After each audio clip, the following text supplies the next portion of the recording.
Faster than usual. Okay, we're live. Cat is banging the laptop. Don't do that. And I'm joined by Jay. We're going to do another live commentary. And this is for the first ever movie in the franchise of the phenomenon that is, I guess, still Teenage Mutant Ninja Turtles. Came out in 1990.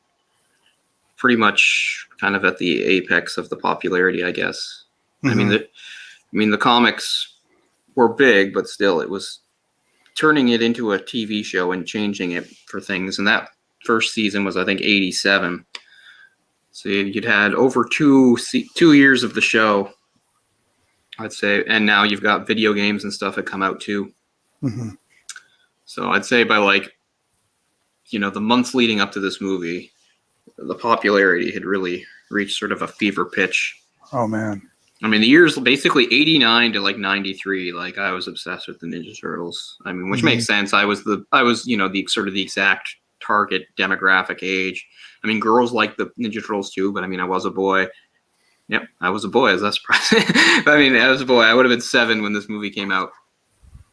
I didn't actually see it in theaters. I wasn't as concerned about seeing movies in theaters when I was small. I wasn't the type of kid that always asked my parents, "Oh, you got to take me to this." Ryan went. And so I have to sort of live vicariously through him what the experience was like. But I mean, he experienced what I think most kids in North America experienced when this movie was released, in that it was a madhouse. He said they sold out the theater, but they still let people in anyway. And some people were sitting in the aisles, which is, a fire hazard and everything. But they allowed that. And this would have been, I guess, probably I think that probably might have been the old triple cinemas we used to have. Unless it was at the Vogue, I don't know. I'll have to ask him for clarification on that. If it was the Vogue, that's impressive, because the Vogue was one hell of a large theater. It was a single-screen theater. Talked about it before. Really cool, retro, old-timey place.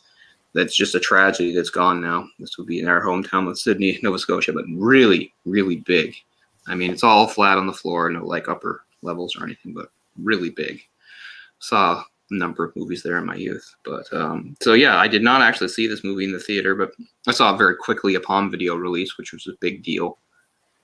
Mm-hmm. And it was a big VHS release. Yeah, definitely. And yeah, I mean, it was just sort of the height of its popularity. I remember, with my Ryan and my other friends, just watching this movie maybe weekly for a while. There was probably a period where we'd pop in the video at at least once a week. We'd watch it and get all hyped up and attack each other and eat pizza. Yeah. So I just mean, this was just such a perfect storm of elements that would really sort of set the tone for what kids thought was cool in the 90s. Ninjas and pizza and just Michelangelo talking like a surfer dude, which in itself was not really 90s. It was more of a retro thing. Saying stuff like cowabunga, which is stuff like surfers would have said in the early 60s. I don't know.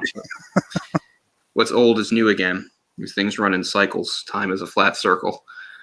But yeah, and then, just so much of the stuff that would come out in the next few years would all be, if not influenced, just maybe even a direct ripoff of the Ninja Turtles. It's just okay, we want to take this formula and, just use it over and over again. And it didn't really work. No. For any of the copycats. All the others. It's funny because I can remember anytime you're a little kid and you're explaining the stuff you like to an adult who doesn't hear this, they're like Teenage Mutant Ninja Turtles. And it's like 4 words that should not go together. And really? And you're like, yeah. And they fight Shredder and Krang and, the Technodrome and all. It's weird piled upon weird piled upon weird. But when it's popular and you're used to it, you don't think about how weird it is. But when you see the horrible copycat things, I don't know, Street Sharks or Biker Mice from Mars and stuff like that, they're all doing the same sort of thing. And yet they all, because they don't work, it really highlights their ridiculousness. Just who would ever like this? Well, I don't know. Who would like Ninja Turtles? And that, so it was just all these, TV studios or toy companies that are all trying to, it's they captured lightning in a bottle. We got to get some of it. And then it spilled over into other things too. 3 Ninjas was just okay, we'll take out the fantasy and we'll just, we'll give the kids, they can vicariously be like it. For them, it was perfect, right? Home Alone was popular. It's we'll take Home Alone and cross it with Ninja Turtles. And I mean, Fruit Ninja sucked, but I was into that too. We were into that. So yeah. Did you ever see Vin Diesel playing with Street Sharks? Oh yeah, it's like one of his first like jobs was like he's at like what's some sort of like toy fair or something, and he's like he's at a table and he's introducing the Street Sharks. I'll give him credit because I mean, whenever you look at actors that have like early shitty jobs, like especially when they do commercials and stuff like that, like it can't be easy to just like totally throw yourself into it. But he does, and part of me thinks it's because he legitimately likes the toys. He sounds like so excited. He does. Yeah. So, I mean, I guess that's what you want. You want somebody that's, like, legitimately enthusiastic about the product that they're hawking.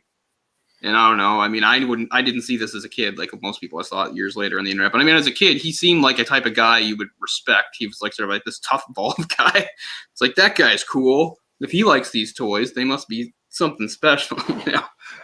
You know, I mean, I've got it pulled up here. Sure. Let's show it. Get as much content as we can into these live commentaries. Street Sharks, oh man.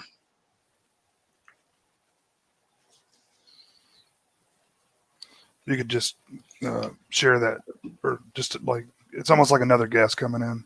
Oh right, you add to stream. Yeah, that's my fault. There he is. Great vest. He basically looks. I mean, he looks exactly the same almost. What are we looking at? We're looking at Boomer. This is Boomer. He's got the biggest mouth of them all. He's the whale shark. Say hello to that round mound of pound and his power. Very deadly. Oh. He loves to tenderize the competition before he eats them. Then we've got Sledge the Hammerhead. Sledge the Hammerhead loves to floor the competition with the flying headbutt. Yeah, he's definitely spent some time with these toys. Sharks. He's memorized their bios. Real shark skin. And attacking a troll. His special power is the right hand roundhouse punch. He sends a no, that's a ninja. That's like a ninja turtle. Ninja troll hair are like super glued onto its head. Hey, I want to tell you something up close and personal. I've got something here with such that's Jurassic Park, I think. Blow you away. Raptor. Yeah. Hand shark. I'm going to chase. Rocky Balboa action. That's pretty awesome. Yeah, I love the enthusiasm. But yeah, Battletoads, that was a big game at the time, which was once again sort of just like Ninja Turtles, but different. It's like anthropomorphic. That was a pretty good game, though. So yeah, one of the hardest games of all time. That game is insane. I remember just a few months ago watching like somebody do a playthrough of it where they don't even get hit. It's like how?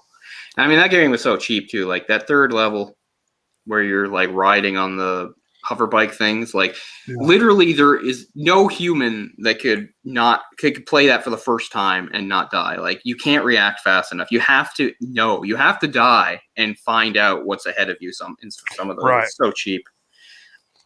I mean, I might have gotten to the fourth level like once in my entire life. So it was kind of crazy seeing like the later levels because I never got to them. It was a game I owned. It's another one of the games that I owned that I don't know what happened to it, if I loaned it to somebody and they took it or what happened. But I did own the original NES one. And I did play the Super Nintendo sequel, which wasn't nearly as hard. But yeah, it was a legitimately good game. But I mean, that was the thing, right? Because Battletoads was a game first before it was anything else. Like it started as a game. But Ninja Turtles was everything. It was everything. I mean, name anything, and there was a Ninja Turtles version of that, and around that time. Yeah, Ninja Turtles alarm clock. You bet. Ninja cereal, Turtles lunchbox. Underwear, obviously, sheets, yeah, everything. Yeah, and obviously costumes for kids to wear and toy weapons. We used to have the cheap like plastic toy weapons that we'd run around with. Mm-hmm. Just everything. Pretty not bad for something that started as a black and white underground comic. Yeah. Which I've got first couple volumes here. This is from a large deluxe edition that IDW put out a few years ago. So these, I guess this was their original size. I think maybe they were this big. I don't know, but really. But there's a lot of extra material in here, some introductions and notes and things like that. I've never really read any of the comics. I mean, they are what they are. I mean, they're just they're nonsense, and I'm sure you've heard that. It was more dark and serious than the TV show they made, right? Because this was not necessarily for kids, as ridiculous as it was.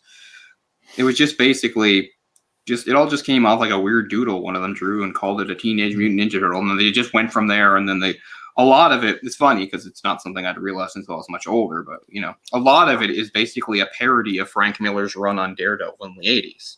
Oh, really? It's really based on that. All the stuff with the hand. That's why the bad guys are called the Foot. It's a joke. The hand, well, they're the foot, and things like that.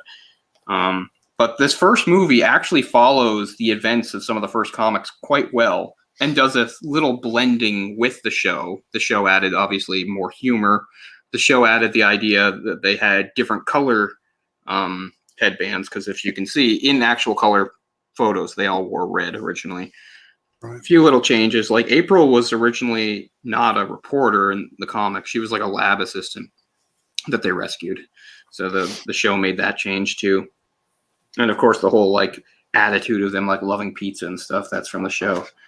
But yeah, the original, this first movie that we're going to put on in a minute here, giving people time to find it. Yeah, it actually follows some of the first arc stuff, like the whole rooftop battle with Shredder. That's in here. The whole thing where they retreat to a farmhouse in the country to recover, that's in here. So they did actually follow it pretty well. And I guess this is one of the reasons why so many parents were upset, because they only knew the original. They only knew the cartoon, which was a cartoon, and the violence was quite toned down. The level of violence in this movie, I guess, was kind of shocking for people not knowing what to expect. Yeah, I think the studios were kind of pissed off with it, weren't they? Right. Hence the reason that the next two movies are so watered down, right? Suddenly, they're in the second one, they're not even using their weapons anymore. They have their weapons, but they never take them out and use them. And everything has like cartoon sound effects added to it. I still can get something out of the other two movies, but I mean, this is the quality one. This is the good one. What's funny, of course, you talk about studios, is that it boggles my mind because, as we said, Ninja Turtles was a massive phenomenon by the time this movie is getting made. Like, the show was intensely popular. It spun off into video games. Toy line was one of the biggest things. And yet, no studio actually wanted to touch it. They were worried. And as far as I can tell, this is mostly because they'd seen this happen before with a movie called He-Man and the Masters of the Universe, whereas that was a very popular show in Toy line, but then the movie absolutely bombed. So that's why they could not actually get any sort of studio involvement. And so this movie wound up being released independently, although I don't know exactly how it works, because some studios were involved, including the Hong Kong production company Golden Harvest, which makes sense to a certain extent. I mean, where else would you get these Hong Kong stuntmen that you're using for some of the turtles and stuff like that? But so this movie held the distinction of not just being an independent movie, but at the time, because it did so well, it was the most successful independent movie of all time, until it was surpassed 9 years later by the Blair Witch Project. Oh. So that's something that's kind of interesting about it. It's such a fluke that, you wouldn't think there would be any way that it would be a good movie, right? Right. But going the way they went with the dark, the dark tone, it's not even a good kids movie. It's a good movie. It's just a good fucking movie. And I mean, that's why it was so successful, Right. You didn't have to worry about like studio interference, I think, and could just sort of stay true to their vision. And yeah, what you get out of it is a good movie. I mean, yes, it's a ridiculous setting, it's a ridiculous premise and all that, but I mean, just accept all that, and you have a very interesting, well-executed movie with good action, good characterization, all that stuff. But I mean, it's just, I'm guessing the reason why no one wanted to touch it is because of that tone problem, because, you've got the cartoony, cartoon that's made for children. And then, it's really interesting. Like, I don't know how far along, like, say, a script or anything was when they were getting rejected, right? Because, let's see, Disney, Columbia, MGM, Orion, and Paramount all passed on it. And Warner Brothers, they all passed on it. And I don't know, how far along in development the movie was. I don't know if just the very idea if it scared them, or like you said, maybe they knew something about what was in the script and were concerned about tone. really don't know. Because, I mean, they were catching a lot of flack, like in the UK, right? They had to change it to Hero Turtles. So, instead of Ninja It Turtles. was weird. Yeah, in the UK, you couldn't use a word like ninja for some reason. And also, they would edit out some of the weapons, like Michelangelo's nunchaku. So, yeah, various European countries had a real problem with the violence and edited stuff down. And it's like they kind of solved that problem in the next two movies by saying, well, we'll just tone down the violence ourselves on our own and just make it all goofy slapstick. I would think a sword would be more harmful than a nunchuck. Yeah.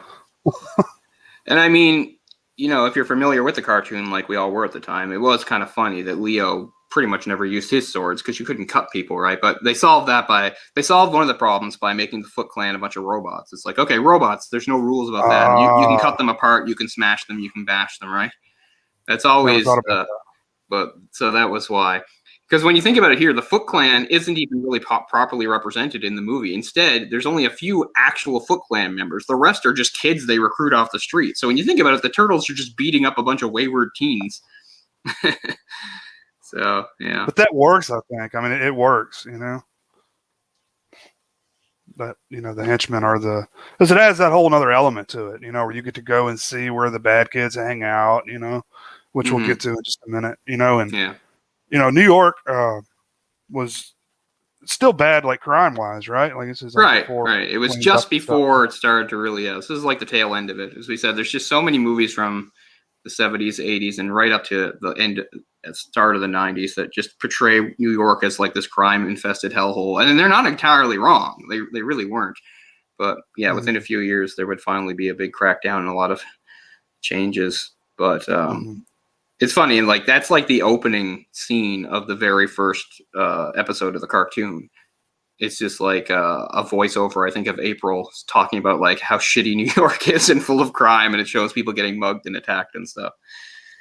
And it's and '89 was also the year they did Jason Takes Manhattan with Vancouver standing in for New York. But in that, like, that's one of the most exaggerated New Yorks you've ever seen. Like, these people have been on a boat being terrorized by like an immortal supernatural psychopath killer. And the moment they get to New York, they're like immediately attacked in an alleyway by like drug addict fiends that are going to like rape and kill you. And also at one point, Jason kills somebody by like stuffing his head in like a trash can that has, I think, toxic waste in it. So this idea that like New York just has toxic waste lying around, which kind of fits with the theme in this movie because the ooze, right? The ooze, the mutagen. I guess you could even say maybe it's some sort of metaphor for like that. But I mean, the fact is, that as disgusting as New York has been over the years with its trash problem and things like that, it never had hazardous materials quite like that. That's a little over the top. But okay, I guess we can get going. And we'll have more to say as we go. So I'll cue this up properly. Make sure my volume's not up too high. Unfortunately. All right. And this is on HBO for me also. Right. So for me, this is jumping straight into the, what is this, New Line Cinema. So what's the first thing coming up for you? New Line. Okay. So I've actually paused it, but I can get it back. It's too loud. I can already tell it's too loud. Yeah. So it's just New Line and then straight into it. It looks like it. Yeah, so I've got the shot of New York. Okay, you want to start it there? Okay, sure. I've got just a couple seconds after the shot. I've got like the crowd coming towards the camera. Okay.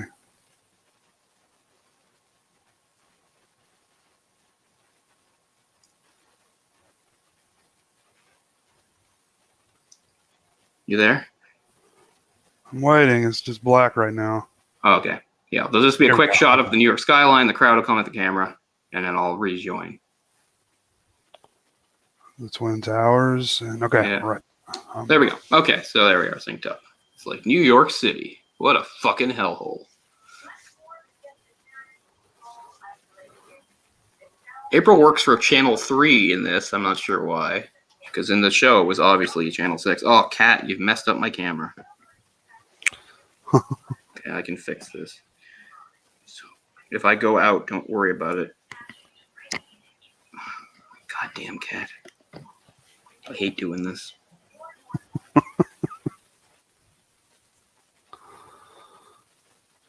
New York is a piece of shit. They stole someone's wallet.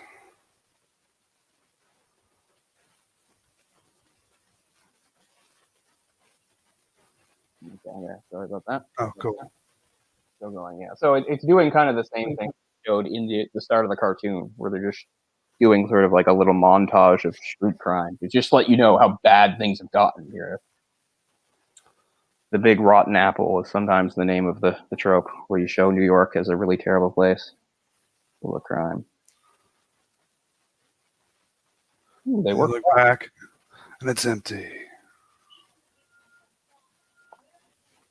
Right, so this is a new kind of crime. Ninja crime. It's so fast. It's so fast. Oh.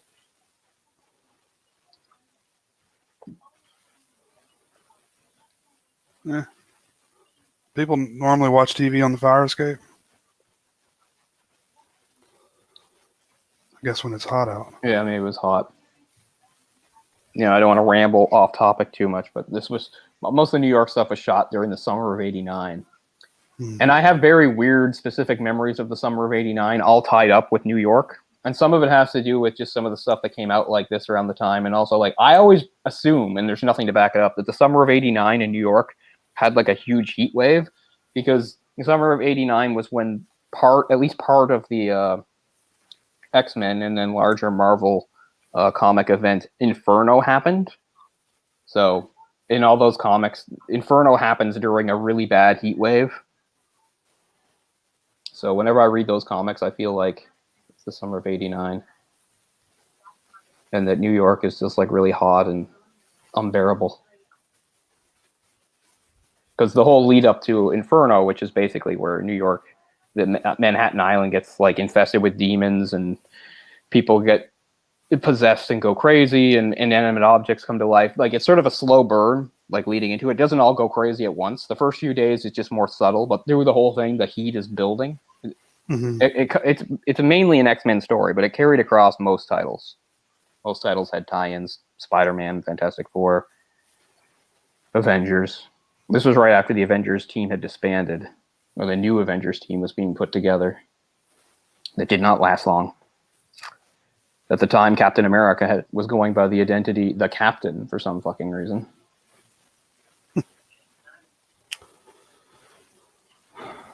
Oh, come out the switchblade. Oh, it's a 50s greaser. Yeah, this is very reminiscent of the first episode of the first show, because the same sort of thing happens, where she gets attacked, and then something smashes out the light, and she doesn't see who rescues her. Mm-hmm. Same deal here. I guess they bring, like, nylon ropes with them. One thing I will say I like about the new Ninja Turtle movies, which aren't very good, is I like that it shows that they carry a lot of equipment with them. Yeah. I don't like the design. I don't like how they look, but I tried to watch the first one. I just could not get into it. I haven't seen either of them exactly. I've just seen like scenes from both. And they've got Megan Fox as April in that one. It's so many things that I don't like. That I don't like her. I don't like the design. I don't like the voices. I don't like that they're CGI. I could live if they were CGI, I guess, if I thought the design was good, but they look like monstrosities. You know. Yeah. Of course, here we've got suits developed by Jim Henson's Creature Shop. This is one of the last things Jim Henson worked on before his untimely death. At the time, he said it was the most elaborate stuff he'd ever worked on. A lot of work went into these suits. So, of course, this movie has that element, too. So you've got... Well, the Turtles, 3 of the 4 Turtles, that being Michelangelo, Leo, and Donatello, they all have like a stunt performer perform in them and somebody else doing the voice. Raphael is the only guy who's doing the movements and the voice. That's Josh Pace. Mm-hmm. He's in the suit and doing the voice. And of course, one of the voices, Donnie is, what's his name? Corey Feldman. Oh, Donnie is? I thought Yeah. that was Michelangelo, was Corey Feldman. No, I'm pretty sure it's Donnie. Okay. He actually, because he was having like weird drug problems or something, he's not there in the second one, and then he came back for the third. I'm sober now. Yeah, forever, and always. Yeah. And of course, the puppetry here with Splinter, the puppeteer is one of Henson's more notable and prolific guys, Kevin Clash, who I guess is retreated from public life now. He was the original Elmo for so many years. And then you might remember a few years ago, there was a big scandal that somebody said that they had like a relationship with him when they were only like 16 or something, blah, blah, blah. And anyway, but Kevin Clash is one of the more accomplished puppeteers of the Jim Henson Workshop or whatever company. But yeah, he's the puppeteer here controlling Splinter. And you were right, by the way. Yeah, he is Donatello, Corey Feldman, and Robbie Wrist is Michelangelo's voice. Now, the name I recognize, but he does a pretty good job.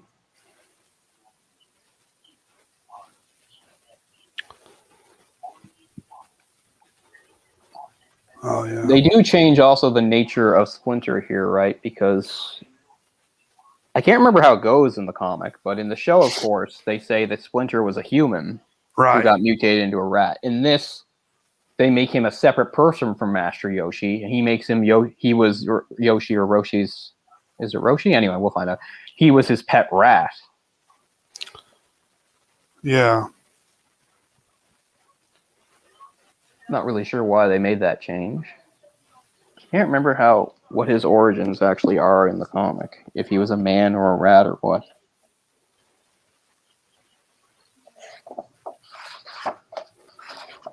Splinter scene. So in this, I guess it'll show us what happens, like the flashback. Yeah, it's going to, and it is. Yeah, once again, that's following the comic. In the comic, he was the rat.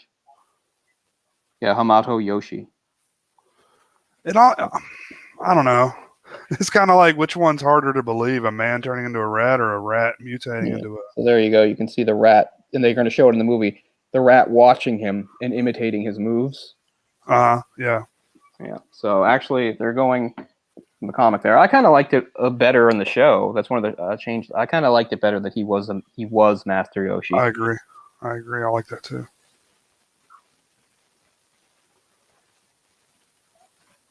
I gotta go be emo. I'll be back. Yeah. So when I was a kid, Raph was my favorite. That's what everybody says, man. They just love that attitude. I thought he was an asshole with that attitude. He's a prick to everybody. Well, I mean, in the show, he's not much of a prick, though. He's just more of a wisecracking guy. Not in the show, right? But in this, movies, yeah. In the movies, he's more of a prick, but I don't know. And he was also my favorite guy to play as in the games. As an adult, my favorite guy is Leonardo. Because I liked his, I guess, his dedication and seriousness in a way. My least favorite has always been Michelangelo. Yeah, he's annoying. I don't like his weapon, and he's annoying. Exactly. What's weird is, speaking of weapons, if you watch the show long enough into the later seasons, you might have noticed that Michelangelo pretty much stops using his weapon and starts just using a grappling hook all the time. Mm-hmm. It's really weird. Man, this version I'm watching, his mask looks red. Oh, does it? Oh, they take a good look. Michelangelo's. So this guy here is one of the turtles. I can't remember which one. All these guys have out of suit roles. Surf Ninjas, right? What's his name? That's in the second one. Okay. Yeah, but yeah, you're right. Who himself is a martial artist, but yeah, remember he's the pizza delivery guy that they're friends with. What's his name? In the second one.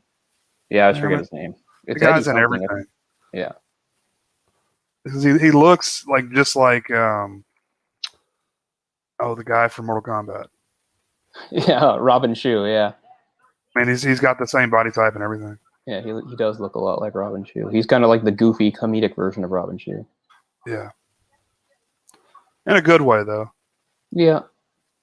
It's like, Surf Ninjas is a piece of shit movie, but I mean, he's good in it.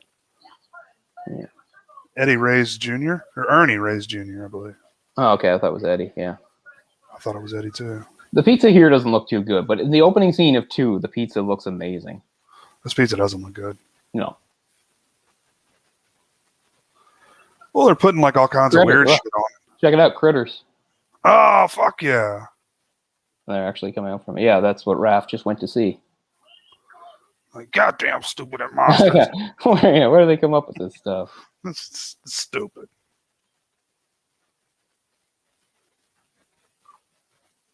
It's more street crime. Here comes one of the best parts of the movie, Elias Koteas. Well, that's another reason why the movie works, is because they really nail that character. And that's another thing that's so wrong with the remake, or whatever you want to call it, is they got some pretty boy to play him. Like, no. Really? I don't remember the actor's name, but, he looks like Chris Pine or something. He looks like one of those guys. But, I mean, the whole thing about Casey Jones is he's not a pretty boy. He's a fucking dirtbag. Mm-hmm. And Elias Koteas does a great job. Yes. You can see, he's a very harsh vigilante. Raph's like, come on now, we can't kill people in the park.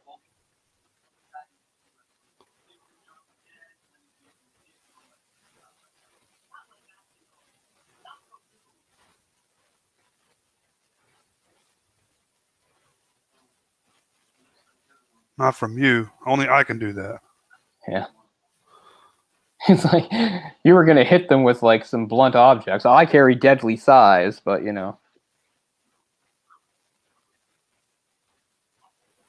Tough rocks, pal.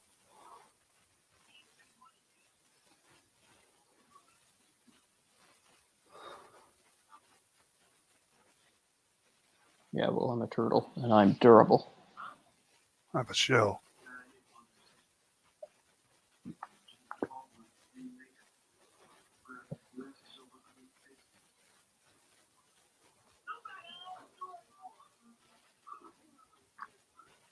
They also, in the other movies, they also don't make him just, like, they give him a weird, like, origin, because he doesn't start out as a street vigilante. He's actually, like, a cop, which is really stupid. I mean, the whole point is he hates cops, right? Like, he thinks cops don't do the job, right? The whole point of him is, as like Eastman and Laird explains, like, he's this guy that just has watched way too much TV and is influenced by it, and it's just like, I'll just go out and fight crime myself. Bam. Yeah, in the show, he's got like a golf bag that all his crap is in on his back, but obviously that'd be a little too cumbersome. Yeah. And his toy came with it too. Ryan had his toy. Yeah, I had it too. I had so many of those. Wish I still had them.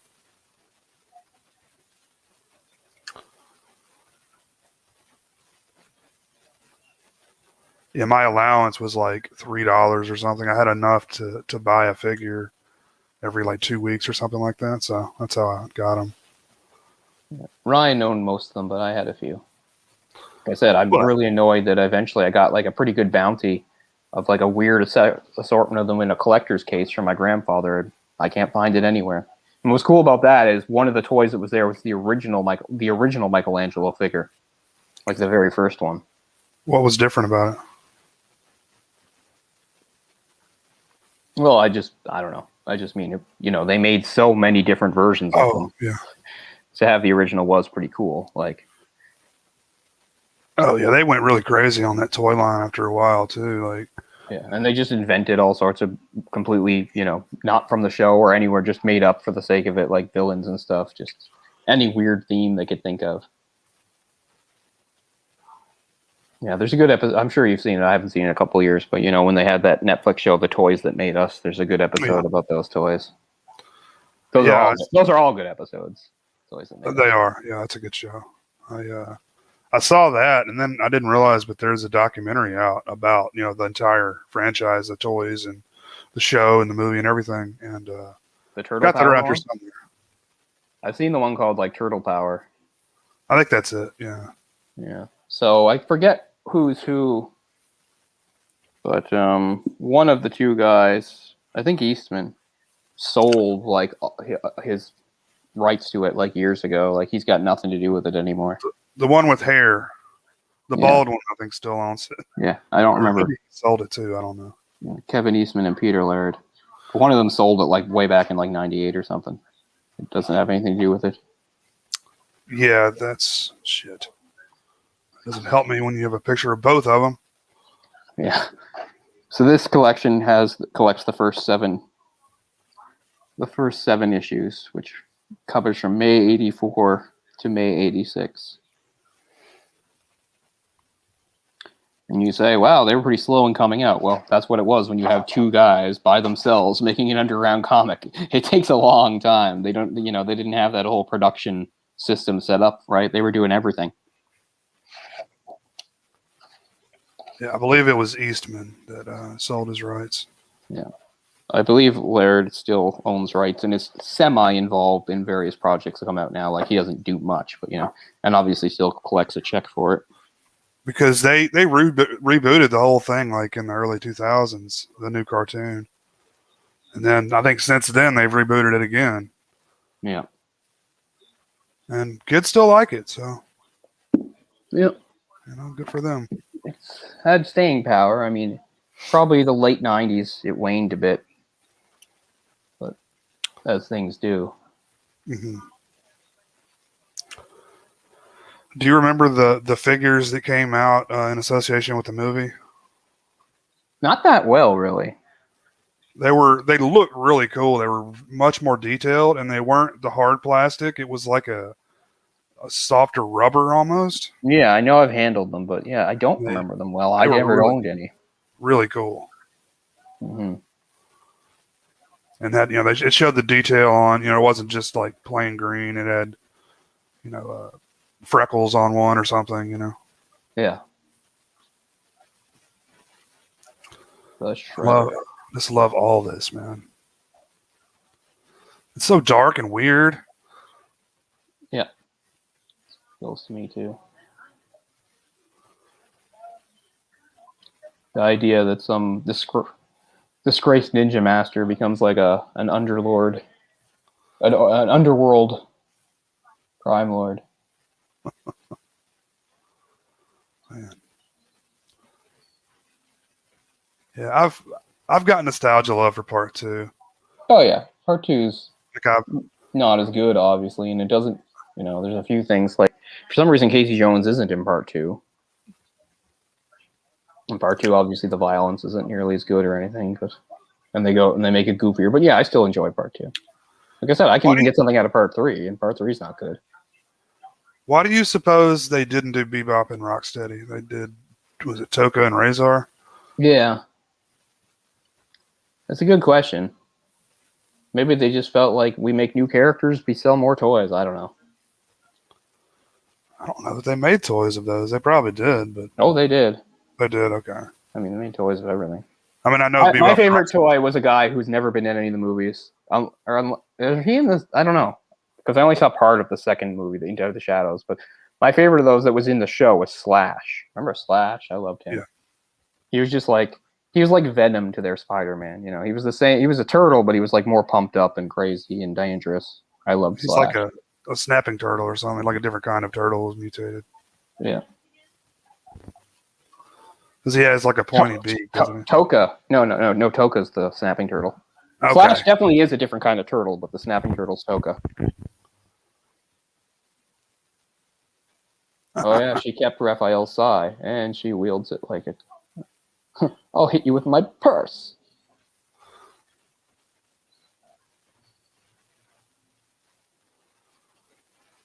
Good thing you've got a stalker that's a Ninja Turtle.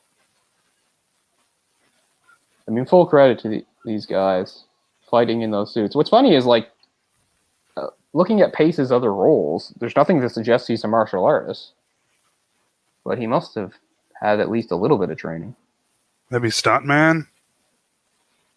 I mean, most of his roles aren't like stunt roles that I could see, which is kind of weird. I mean, I'll look at him again in case maybe they had a separate thing for. His name's Josh Pace. No, he's not credited as a stuntman at all, and doesn't say anything about. I mean, it doesn't have much of his background at all about him having like. Yeah, if you look at the rest of his like, roles. He even had a role in the Joker movie from 2019. Wow. There's nothing there that suggests that he has any sort of stunt or martial arts background, but obviously he acquits himself quite well here. But we're going to see some fight scenes where they'll even do some flips and stuff, which is very impressive, wearing heavy suits like that. Yeah, props to those guys, man. How hot it was in there and not being able to breathe and stuff. I mean, doing fight choreography is tough, period. But, like, under these circumstances, man.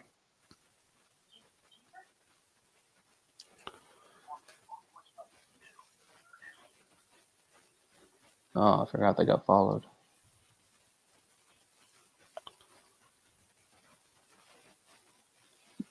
The new movies also introduced the cartoon character Vern. Remember Vern? He was like a camera guy that worked at Channel 6.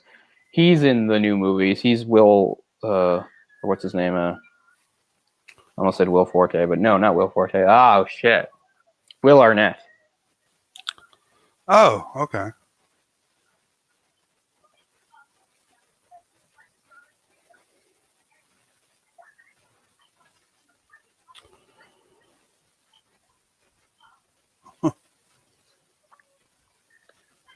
He did a good job, too, on this set. Yeah. Looks good. Oh, yeah.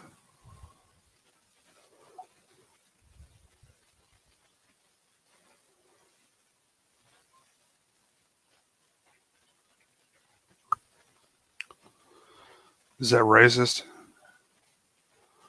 That he has an Asian accent? I don't know. I don't know who the actor is doing his voice. Let's see who did his voice. Yeah, I guess it's racist because Kevin Clash is also doing the voice. So I guess so. Kevin Clash, by the way, is African American. Really? If that matters, I think a lot of people might be surprised to know that Elmo was voiced by an African American. Oh shit! That's the same guy that did Elmo. Yeah. Yeah, I was surprised when I found that out. He's a like child molester, right? I mean, I wouldn't use that term, but I guess I'm maybe more. He did something, right? I don't even really know the history there, but it was like that he had some sort of relationship with like a 16-year-old. Oh, okay. I thought it was children for some reason. Okay, yeah. Well, I mean, that label gets attached, right? I mean, I know that 16 is still illegal or not good or whatever, but there is a difference. But I'm not sticking up for him because I don't give a shit. I'm just saying. But yeah, here's his. Yeah.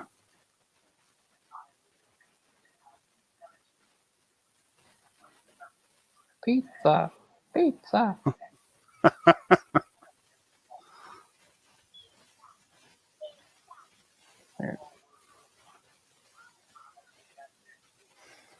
Oh, I must have talked through the part where he talked about his own past in Japan.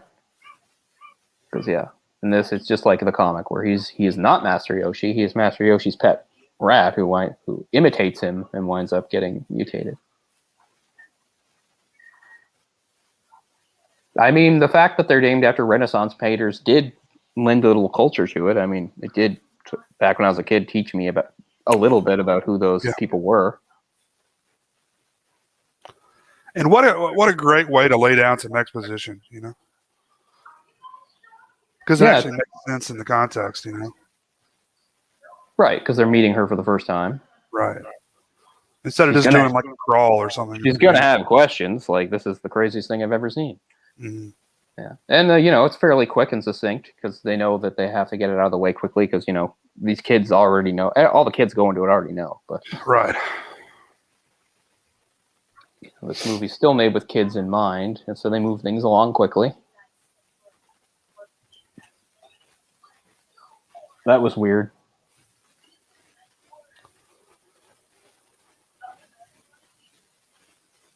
Were you on the stream the other night when we were talking about this movie? No, I guess not. Yeah, I guess I was in the chat or something because I said, "Ooh, foreshadowing" or something. Or I can't when you were remember saying- why it got mentioned, but somebody mentioned, and I said, "Oh, foreshadowing." I thought it was you that said, "Wow, I've never seen so many people that like Donatello in one place," or something like that. That may have been somebody else, but No, that wasn't me. it was. Yeah, I'm Donatello guy. I like Donatello. I mean, he's the smartest. He's resourceful, and he's better at keeping things light than anybody else. Michelangelo jokes all the time, but he also jokes when it's inappropriate to joke and pisses them off. Donatello has a nice light touch. He knows when things are serious, and he knows when to be. Yeah, Donatello, I think, is the glue of the group. I think he keeps them all from, flipping out on each other. He lets Leo know when he's being too serious, Michael when he's being too goofy, Raph when he's being too much of a dick. But yeah, I was like, oh yeah, I like Donatello. And like 3 other guys were like, oh man, me too. I always loved Donatello. And somebody was like, wow, because most people, they thought he was a nerd or whatever. Or boring. And everybody was either Raphael or Michelangelo usually. No, that was me that said that, though. I just noticed somebody. Back in 2 seconds. Cool.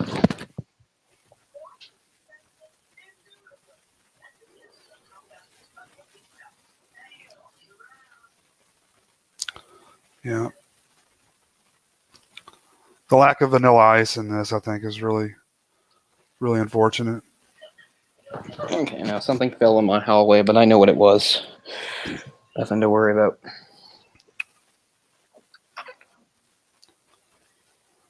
I was just saying, the lack of vanilla ice really hurts this one, I think.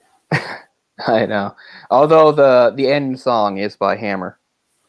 Yep. Got them both in there. Yeah. Like I said, talk about knowing what was popular at the time. Which really dates it, Oh, absolutely. But I mean, But this one, they're singing, Tequila and, just classic songs. So, it almost makes it more timeless, when you're not constantly referencing pop culture.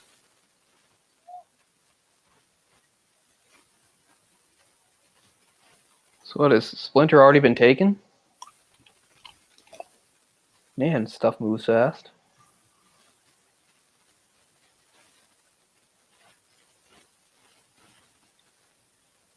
Another thing from the new movie that they did, the new movie has, I think it's Tyler Perry as Baxter Stockman. Yeah. Baxter Stockman was white in the cartoon, but he was black in the original comics. Really? That I hear. Yeah, I think I remember hearing that. Yeah. Yeah, I remember he was white in the cartoon, though. I do remember that. I hope that wasn't for any real reasons. I hate to think that like, when they're pitching it, like the showrunners are like, a black scientist, no one's going to buy that. Something terrible like that. Just make him a white guy with glasses. Like he's a nerdy scientist in the comic and everything. He's got glasses. He's just black. All right. So his kid is like a delinquent that winds up getting caught up with the foot. This is her, like, it's a guy she's dating or something? No, I think she works with him. Okay.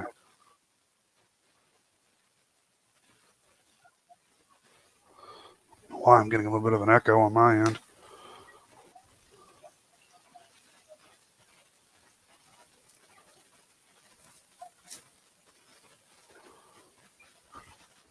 What's on that shot? Okay, it's like some sort of people in raincoats. At first, I thought they were like Goombas. I think it's a duck or something with an umbrella. Yeah, it's something in a raincoat. Yeah. At first glance, I thought it was like Goombas from Mario, which is definitely, speaking of it, that's the movie I'm dying to do for the final dungeon, to do the Mario Brothers movie. Oh, hell yeah. Me too. Gotta find it first.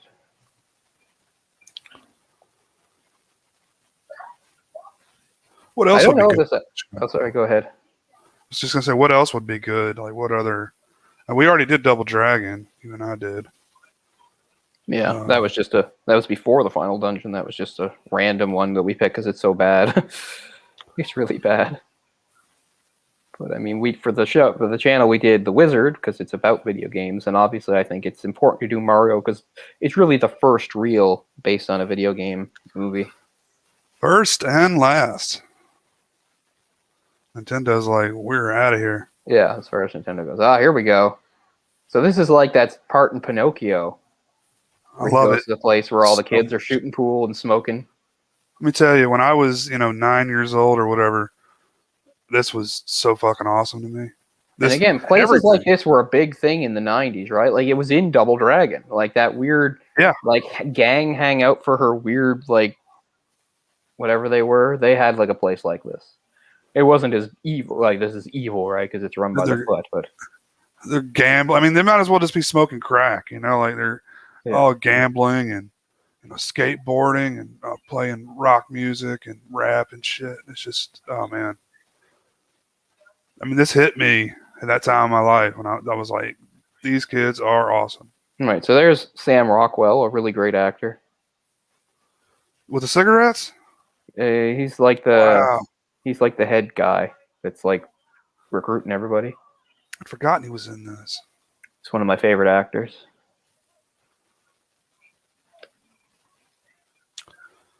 Best part of that Poltergeist remake for sure. That's Toshihiro Obata playing Splinter's, or not Splinter, Shredder's like right-hand man. And here they learn martial arts the hard way. Yeah. We'll teach you some stuff. Now get in there and kick the shit out of each other. No pads. But again, I probably would have been easily recruited into this. I'm like a crazy like arcade place and fight club. Yes, thanks. Yeah, exactly. He's like, you think you're good, but try a Ninja Master. Don't bow to me, you idiot. Bam.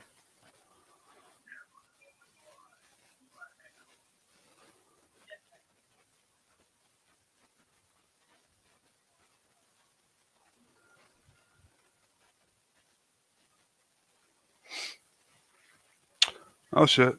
Shift change. Yeah. And scaffolding was a big part of these places too. They are always like haphazardly put together with lots of scaffolding for some reason. That is odd. Like I think of like the design of those are always, it's chaotic, right? Like chaotic is sort of the main theme in these things. Like a weird chaotic design was like what kids like they thought would appeal to kids. You see it in artwork and everything like that. Like I remember ads that I used to think were cool, like that I find in magazines. They'd have like drawings like this is the coolest like kids hangout. It'd be like like some big elaborate clubhouse or treehouse, and it'd be like arcade here and slides here and swinging ropes here and.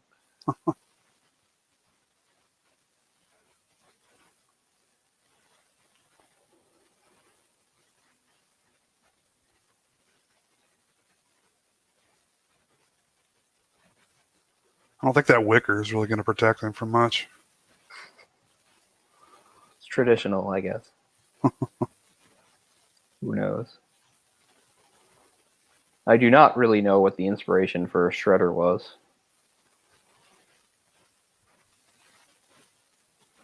Just some sort of over-the-top ninja villain.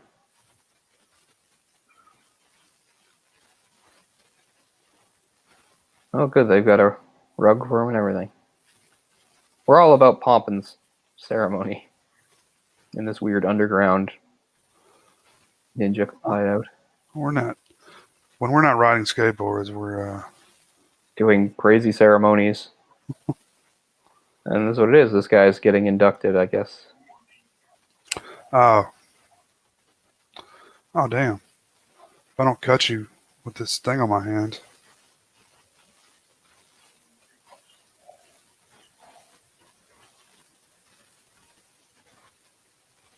To one of these kids, he tells them he's their... Or is this where he tells them he's their father? Oh, I don't remember that. Yeah, listen to his speech.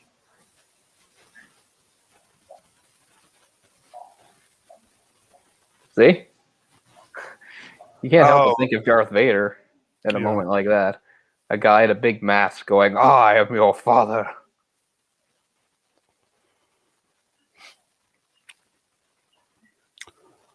I've been so mesmerized by this. I was going to say for the final dungeon. I'm trying to get all of my stuff hooked up to an emulator. I mean, not an emulator, to a capture card, so I can stream some retro games on there. Yeah, I know. It bothers me that I can't stream stuff off my Switch. I want to do that. It's kind of odd that you can't. I know, because it has an internet connection. That they didn't just, make that, possible.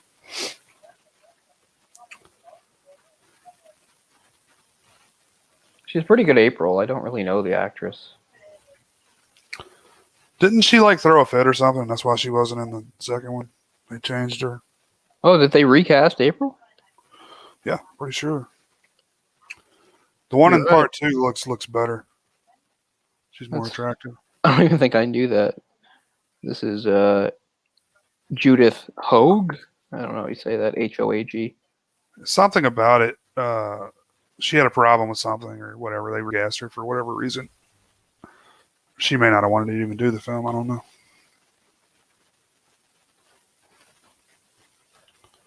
Yeah, it doesn't say on Wikipedia why she didn't come back for the sequels.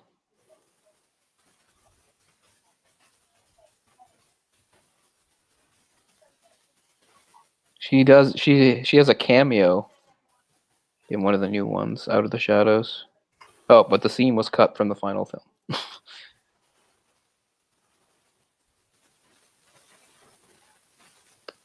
O'Neill.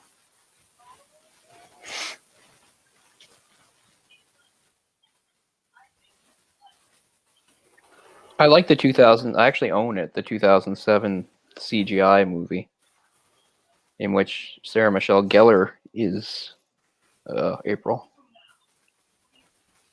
Oh, okay, that's cool. I like Okay, movies well, like that because it just assumes we know everything and goes from there. It's not like we have to establish backstory and origin. It's like, no, here's the turtles, you know who they are, and here's something they do. I like that.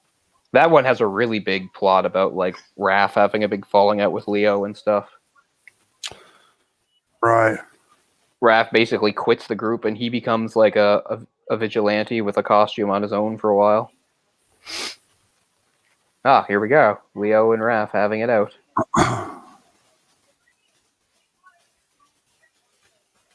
Yeah, there he goes. I will say the movie was a bad influence on me in that Raph said damn and it taught me to say damn. And he's like, go fuck yourself. I feel like he needs to say that. But yeah, during the production of this movie, the actress allegedly kept complaining about the direction of the film. She was also outspoken against the level of violence in the movie and defended director Steve Barron after he was fired. As a result, Hogue was kicked to the curb. I mean, who is she to have a problem with the violence in the movie? For instance, I thought it was, we all think it was kind of annoying that by the time you got to Alien 3, Sigourney Weaver had this thing where she didn't want to shoot guns or whatever anymore and stuff like that. I disagree with her, but at least she has a leg to stand on because she's the main character and I understand if she has some input about the direction of the series, but this is just some woman playing April. Who is she to say, I disagree with this, the way you're doing this? Well, it's like Jim Carrey in Kick-Ass 2. But you made the movie, you did the movie, and then he just refused to do any press for it because he was so anti-guns at the time. Yeah, and that was just him reacting because, right afterwards, there was another shooting. It's well, there's always, I hate to say it, but these shootings just keep happening, and they happened before you did the movie too, man. So, but I feel like a bigger thing to do would just be to not act in the movie. A bigger statement. Would be to not, to say I'm not going to make the movie because I'm against guns. Not. Well, that's what I mean. The thing was, he made the movie, felt fine about it. Then this shooting happened afterwards, and he said, in light of what's happened, I don't feel like I can, promote the movie or whatever. Right. Which I don't know. I don't think it looks that good because he makes it seem like this is the first time there's ever been gun violence. It's the world was perfect, and then I did this movie, but then the shooting happened. I realized the world wasn't perfect, so you can't have guns. I don't know. Because yeah, Well, it's like what's going to be my soapbox this week? Last week it was gun violence. This week it's Jim Carrey is vaccination. great in a lot of ways, but he seems to. I mean, you get why he got where he is, but he has like sort of a real pathological need for attention. So I don't know. I mean, he did some really weird stuff a few years ago for a good while. I don't know if it was an act or drugs or what, but he just. well, I mean, everybody basically hates him for like his method approach to Man on the Moon. People are like, you didn't need to do that. And I mean, that's what happens when some of these actors take themselves so seriously. They think of themselves as like artistes, and that's really what it was. Everybody on the set had to address him as Andy. He did all this weird stuff because he thought he was channeling him. Like, none of that's necessary, man. That's just somebody just getting all up in their own ass. Yeah. Like, I'm a great performer. I'm a great artiste. But yeah, I do remember being really shocked by the violence of this scene as a kid. Not shocked in like I hated it. But, they're slamming him down the stairs, and here they just toss him through. I was like, wow. Yeah. I was impressed. Like, these guys are not here to play around. They're going to break every window in the joint. Yeah.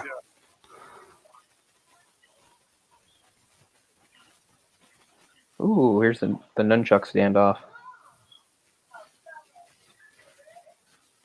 Oh, fellow chucker. Damn, this is impressive work, man. Look at this. Takes a lot of skill, though, wield those properly.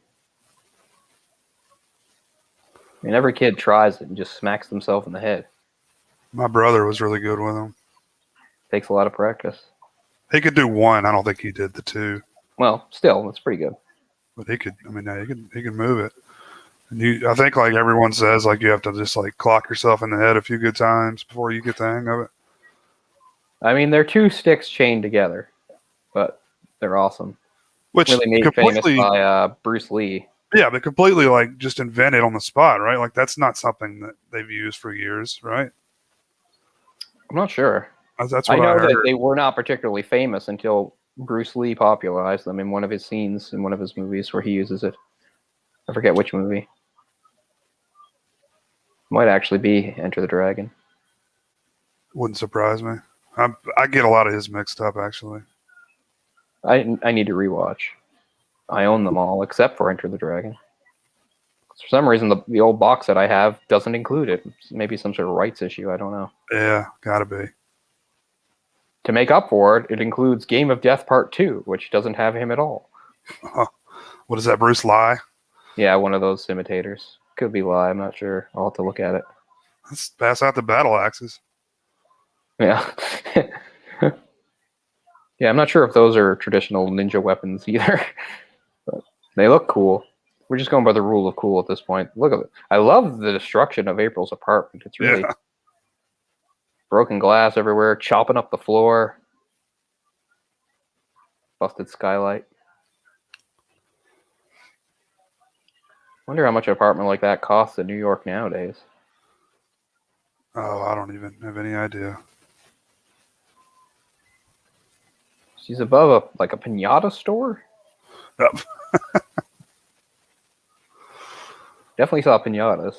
Oh, we only sell pinatas, nothing else. Okay, I guess it's some sort of like thrift store or Yeah. curiosity store.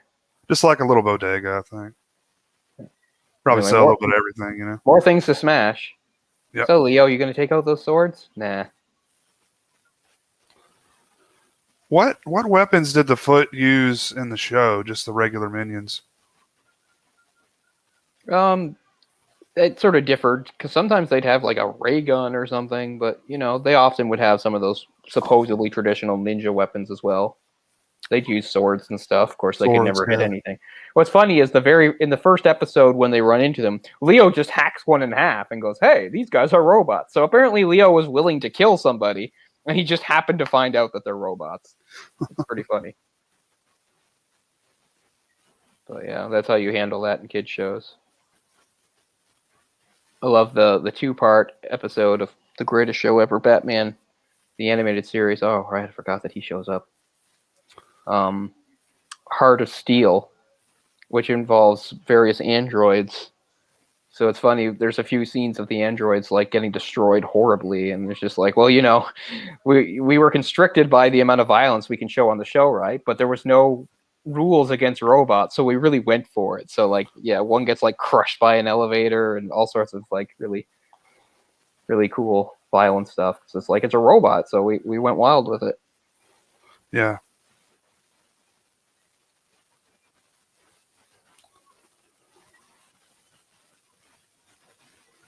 Yeah. I would have loved to have seen how they did Krang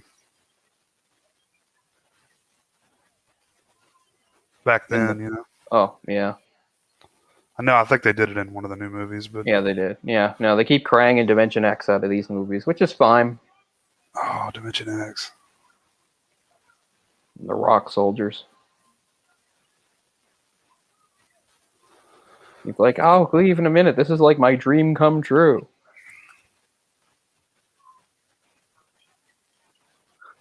Kids watching nowadays are like, what's that big clunky machine? Yeah. It's talking.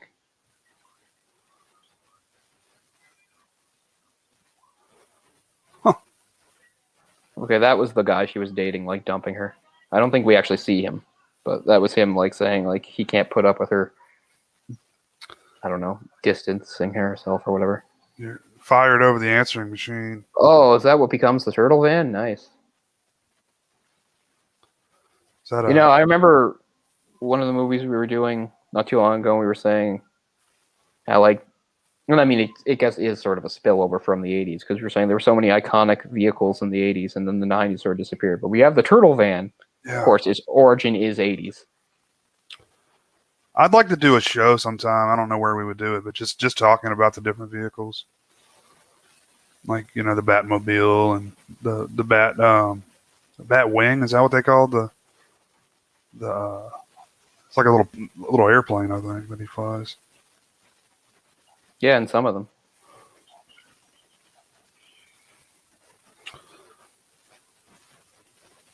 I mean, if you're going through like the comics history, there's a Bat everything. There's like a Bat gyro. Is there a Bat drone yet? I'm sure he's used drones. I've seen him fight lots of drones. He must employ some of his own. Been getting Detective Comics for the last 10 years. I don't know.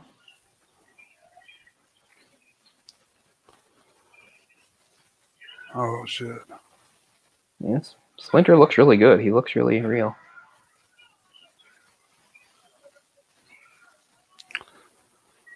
Huh. Oh, Three Stooges action there.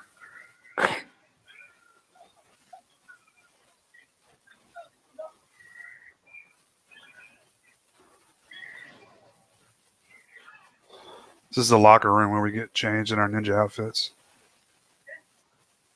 You fucking killed him. He's like, what? I just realized that this is actually a crazy ninja cult. I was so taken in by the loose cigarettes and arcade machines and pool tables.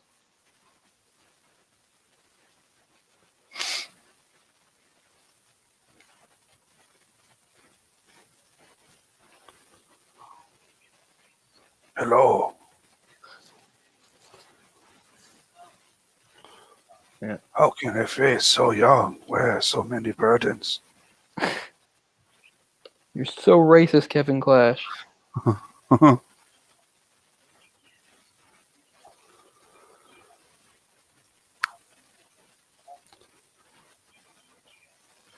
your ear have like a hole in it? My ear's open. Nope, mine are closed right now. Sorry. My dad's a jerk. He doesn't come to my basketball games, so I ran away forever and joined a ninja death cult. That seems appropriate. Fuck you, Dad. You didn't give me the new Game Boy I wanted. With their petty little problems. Like in Hook, when Jack is freaking out about how strict his dad is. He won't let me blow bubbles in my chocolate milk. I'm like, wow, your dad's a real jerk ass. He won't let you blow bubbles in your chocolate milk? What a tyrant. I mean, I know that's always been around, but that's one of the biggest 90s tropes of all with any like movie involving kids. It's the father, sometimes mother, but almost always father, that works too much and doesn't have time to spend with his kids. It's in like every one of them. I don't know if you noticed, but he just made a Grapes of Wrath reference. Oh no, I missed I it. don't think kids would have gotten that. Oh, what'd he say? He said, "Hey, didn't they use this place in the Grapes of Wrath?" Oh, okay.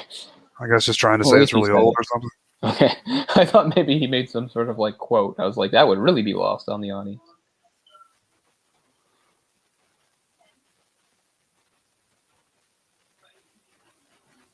Let's see if I can find that in the comic. The farmhouse.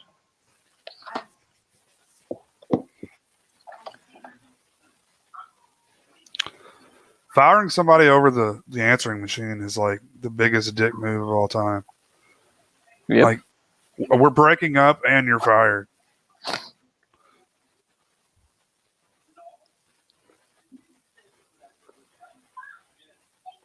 Hey, April's pretty hot in the comic.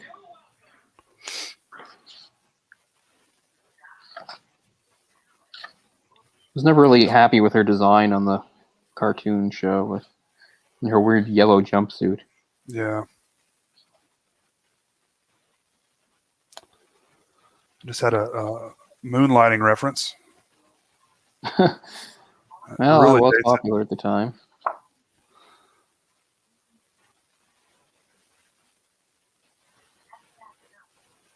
Yeah, here's Casey Jones's origin, where he's just like, sitting on the couch and just decides, I'll just be a crazy warrior guy.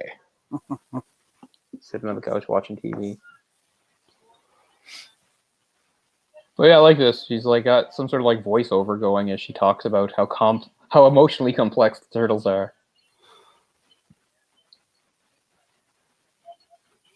You know, they did a scene like this in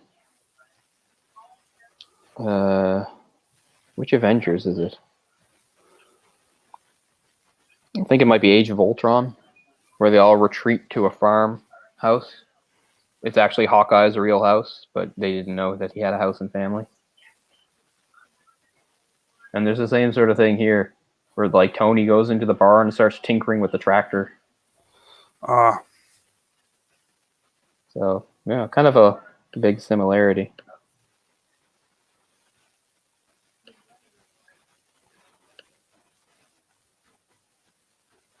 Man, the animatronics on those mouths are just great. Yeah, really complex stuff. Yeah. Yeah, I remember being kind of weirded out about this part when I was a kid. Just how he's like on the brink of death, you know? Like, damn, I don't remember this in the cartoon. April was played by Paige Turco in the second and third movie.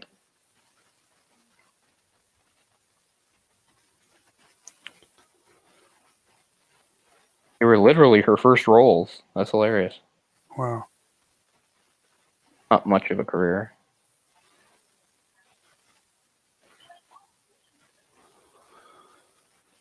Hadn't acted in 10 years and then did something in 2020.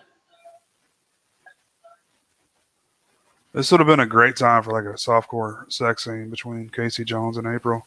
Honestly, it almost has that feel. Yeah. Like the house and stuff. It reminds me of like an episode of like Red Shoe Diaries I saw back in the 90s or something. Mm-hmm.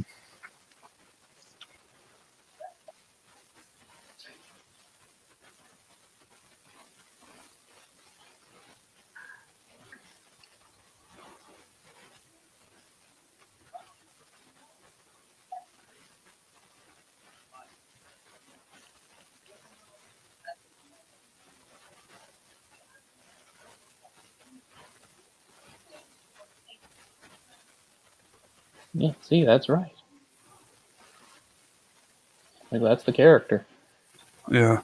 He's not some pretty boy. He's not polite. He's an immature, he's an immature weirdo with aggression problems.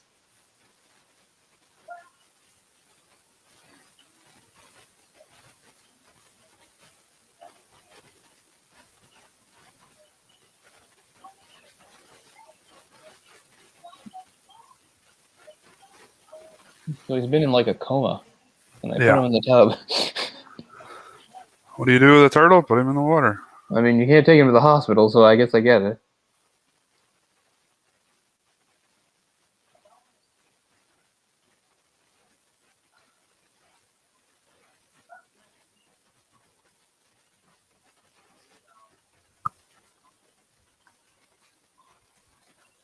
Don't get all mushy on me, bro. Kodak moment. Now, there's a phrase that dates things. Kodak moment? What the fuck does that mean?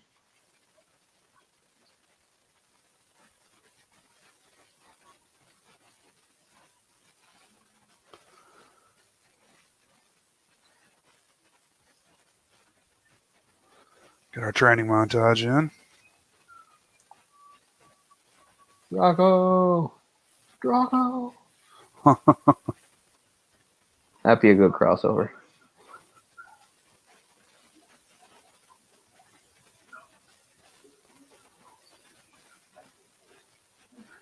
Like, I don't know how Splinter hasn't, like, died of thirst at this point. They've given him nothing.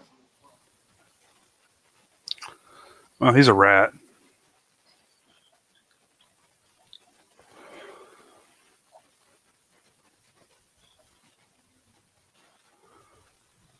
Ah, yeah, Shredder's picking up on Master Yoshi's style. Says there's something familiar about the way they fought. Oh, shoot. We haven't been paying attention to the chat. Oh, you have been. You've been. Okay. A little bit. I didn't realize there was people in the chat.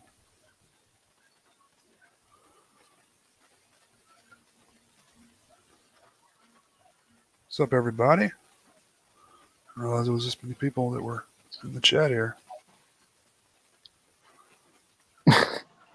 Using Leo's sword to cut carrots.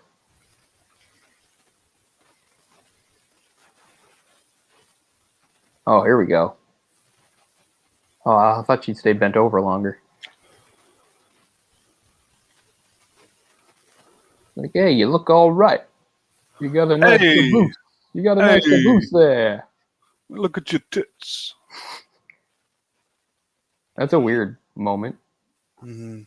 Like, where she's like, no touchy. He's like, oh, come on, let me. And she's like, yeah, that's all right. Like, you stupid horny mammals.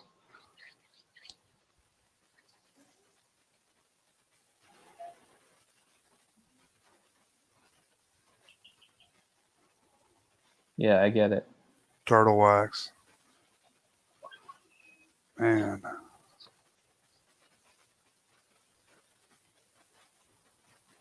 Meditation. Please give me the strength to be a good leader today.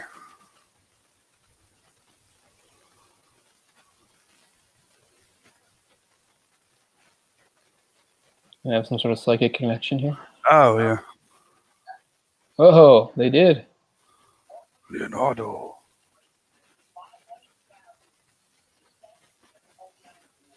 We're playing Trivial Pursuit.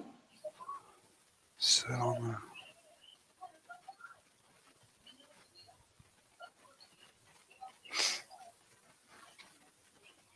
I know, he sent out a psychic signal, I guess.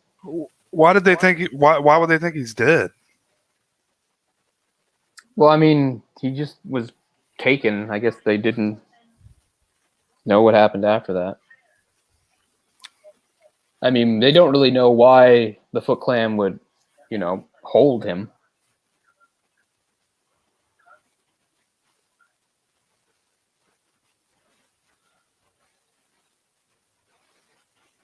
Man, there's in a lot of stuff.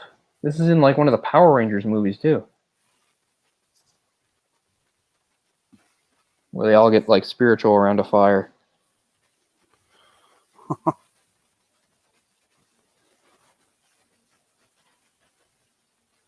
Man, I totally forgot that they see like his astral projection. Wow. I really did not remember that.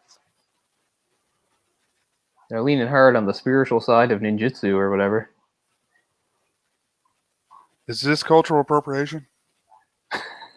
I mean, yeah, I guess. The cultural appropriation that bothers me today regarding this is only just like words. Like, I don't like that there's a show called American Ninja Warrior. Like, that's, Well, I think it's just to distinguish because there is the Japanese, and that's where it started, right? I mean, technically, the only ninjas that have ever existed in the world are Japanese. Oh, you're saying the word ninja, not okay. I thought you were saying American. Well, the name of the show is American Ninja Warrior. But It's the that original- show where the people do physical Yeah. stuff. It's cool. I just don't like it. It's called that. I feel like it's trivializing it. Even worse, there's a show on TV called Mental Samurai. I just don't feel like that's good, proper, respectful use of those terms. But I'm not saying it's the worst thing in the world that should be canceled. I'm just saying I don't think it's in good taste, and it does sound like cultural appropriation to me. I know sometimes it's hard to understand the difference between cultural appropriation and, just liking something. I don't know if the original like Japanese title was Ninja Warrior, but the English translation is Ninja Warrior. That the American show is based on. I didn't know it was based on anything. Yeah, it's the same exact thing. Just it's got it's set in America.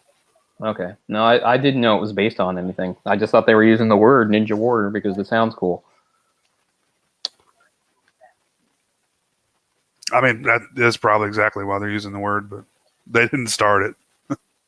Well,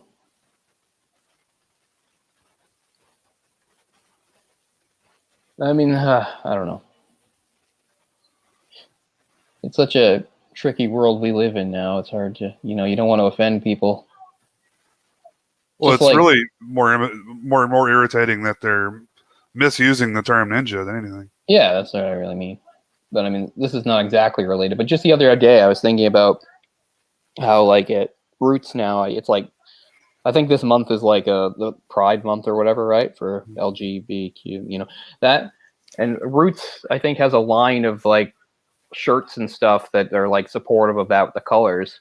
I wouldn't mind getting one, but I'm worried that like maybe that's the wrong, because people have talked about the term what's it called, like rainbow capitalism, where this is the idea is like companies and stuff, they'll sell stuff with like rainbows on it and stuff like that, but it's all basically for show, right? Like it doesn't actually mean anything, and it's just like, let's just profit off your identity, but we won't actually like be helpful or useful to your causes or anything, right? So I do wonder about that. Like, would I just be looking like an idiot if I bought a shirt like that? Am I just helping them rip them off, exploit them? Like, well, it's really like pandering. Yeah, like I wouldn't mind showing support, but at the end of the day, would I look like I'm showing support, or am I just looking like an idiot who's like a tool? Yeah. So.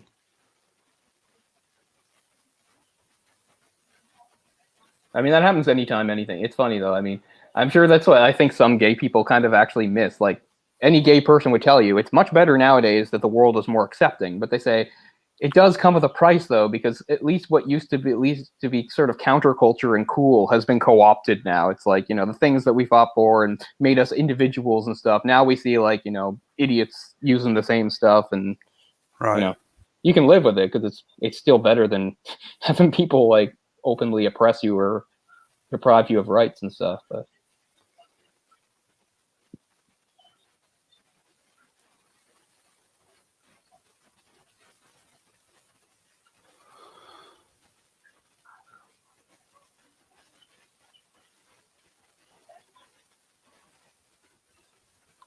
I guess the best way to show support or whatever for something is probably doing something more individualistic than like just buying something sold by a big company or I don't know.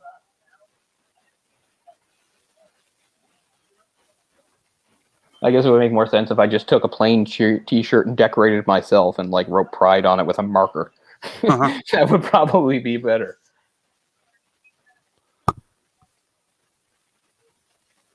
Or just get a Pride shirt that's just the martial art. I love logo. that. I love that Pride too, man. I would definitely get a Pride shirt like that.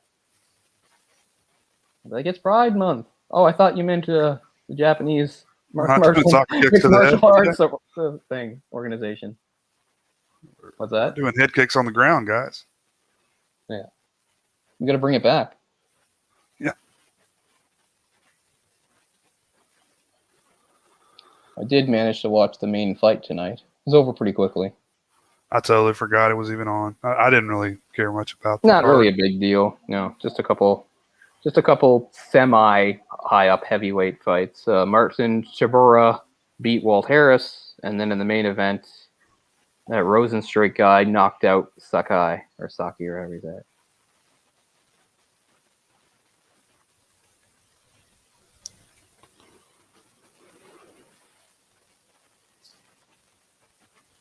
Where are they staying right now? Oh, they're back in their normal place. Okay.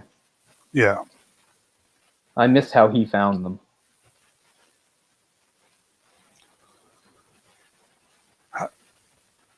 They found him hiding somewhere. Yeah, okay, that was it. Was it down there? Was he in the sewer? Is he going to betray them? He just snuck off. Are you going to follow him, Casey? Yes, follow him. I don't trust that punk.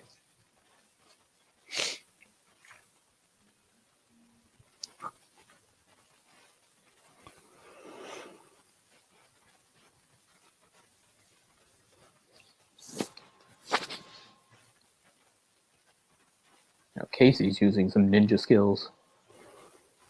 He's a shadow warrior. Yeah, so he's gone back to the hideout. I can't remember why. He's going to betray them, or is he just going back to keep up the pretense that everything's cool? Yeah.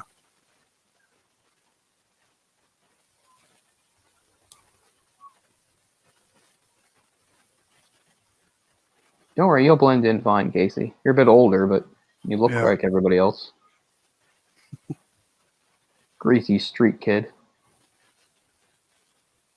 You're coming back to talk to Splinter. Is he going to tell them that his sons are okay? And he's about to get busted, huh?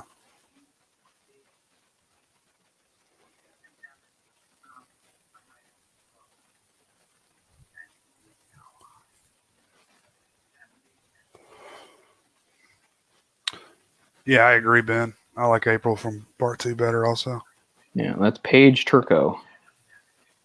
I totally forgot that she'd been recast.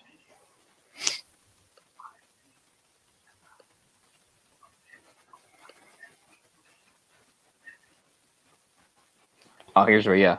Oh, okay. Yeah, this is right from the comic. The idea that he was not Yoshi, he was the rat, but he would watch him and learn martial arts watching him. This is stupid. The rat doing martial arts in his cage. Yeah, I know, because the whole point is supposed to be that they only get like awareness once the mutagen hits them. He was just an ordinary rat before this, but this is just that he had like full cognizance and intelligence and everything. But whatever. I don't know how I feel about these cheap ass flashbacks that are just in a black void, but I like it. well, I mean, in a way, I guess you're right. You don't really need it to have like a set behind it. It keeps things simple.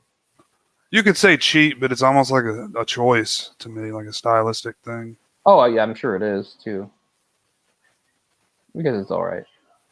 You know, it looks like it may even be shot in like 16 millimeter or something. So in this, Yoshi dies, too. He kills his wife and him. Yeah, the ear. He slices off part of his ear. That's a very bizarre sword stroke that you try to kill a rat and you just cut off part of its ear. Rats aren't that big. It feels like something that would be hard to do even if you were trying to do it. Yeah. I like how his symbol is a red headband. Oh no, there's something on it.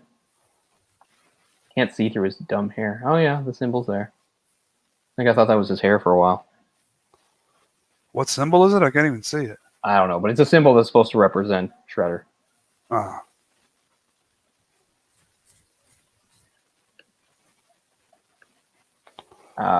See, this is what a real-life ninja would do. What he's doing. I mean, we've talked before about how in pop culture, like, ninjas are pretty much never represented properly. And they're definitely not here either, but what Casey's doing is very ninja-like. Infiltrating a place, taking somebody's place, wearing their clothes. That's the kind of stuff real ninjas did.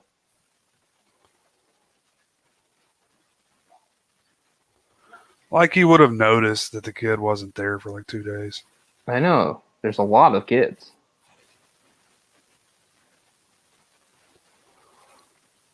I wish the movie was full dark and he just disemboweled them right there. Yeah. It's like tore his stomach open. Yeah, I'd love it. Oh.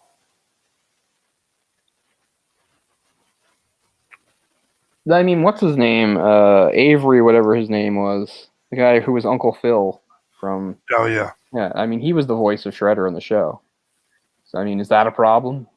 That was an African-American person voicing a Japanese person? Like, I don't think that's a problem. Is anybody really complaining about this stuff? I mean... I don't think anybody's complaining about that because it's done and over with. I'm just saying nowadays, I guess it would be a problem. Or at least because, you know, we've seen all the thing about, like, people voicing things and how they can't do it anymore. I just don't... It kind of... It's acting, man. It's not... Yeah. It's not real. I'm talking about voice acting, right? Like, I mean, the point of... The main talent of a voice actor is they can do different voices, including ones that sound nothing like the way they look. Like, that's their talent. You know? I'm not saying in a physical role, you know, blackface or anything like that, or, you know, I'm talking about voice acting, right? I think voice acting is different. Mm-hmm. I don't think there should be a problem with somebody of a different race voicing somebody, unless they do some really offensive stereotype, which has happened. The worst I can think of is probably Rob Schneider as the Chinese guy in that god-awful abortion of a movie, 8 Crazy Nights, which is one of the worst things that's ever happened ever. It is an abomination of a movie. I mean, now they're trying to say, like, you know, if you want to have a mentally challenged person in the movie, the person playing that role has to be mentally challenged.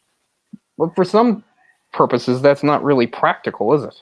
Well, exactly. It might be beyond their abilities. I'm not saying a mentally challenged person can't be an actor. They can be, but that doesn't mean, you know, they definitely do have limitations, right? I don't think it's offensive to point that out. Right, limitations like, you know, the acting ability, etc. Yeah.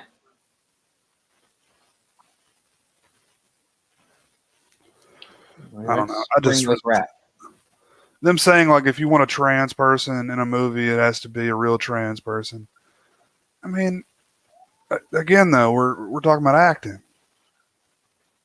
I just don't. I think people are really. I mean, I get like a white person doing some sort of other race thing. I like, you know, I don't like Matt Damon in that Great Wall movie. I don't like Scarlett Johansson and Ghost in the Shell. I'm not. But, I mean, cool. I think that should apply to other things too. It can't just be white people, and that's what I'm saying. Like, you shouldn't have it the other way either. Like, it's not just. I get whitewashing as a thing, and it's existed a long time, but it works other ways too. You can't have. Like I said, I am not offended by Kevin Clash, an African-American man, doing a sort of Asian accent to play a Japanese rat, but some people could be, I suppose. But that's a voice.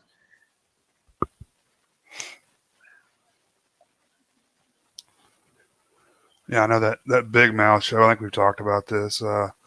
Jenny Slate is not doing her voice anymore for. Is it Jenny Slate? Anyway, one of the voice actors is a mixed race character. Mm-hmm. I mean, one of the characters is a mixed race person, and the voice was a white girl. Yeah. See, I think for voice acting, it's wide open. As long as you don't do some sort of, you know, offense, you know, stereotype thing, I don't think there's any issue with actors of any race playing any other race, voice acting wise. I really don't. I think that's part of the talent of a voice actor. But are they saying they need a mixed race voice actor to play that role now? I don't know. See, I don't think they're saying that. Hmm. I think they're saying that she couldn't do it because she was white. Well, I mean, like the whole thing, the big one that kicked things off was the idea of that Mike Henry, a white actor, played, you know, the black guy Cleveland on Family Guy for so many years. And they made it sound like all those years he was depriving an African-American voice actor of a job, which I just don't agree with.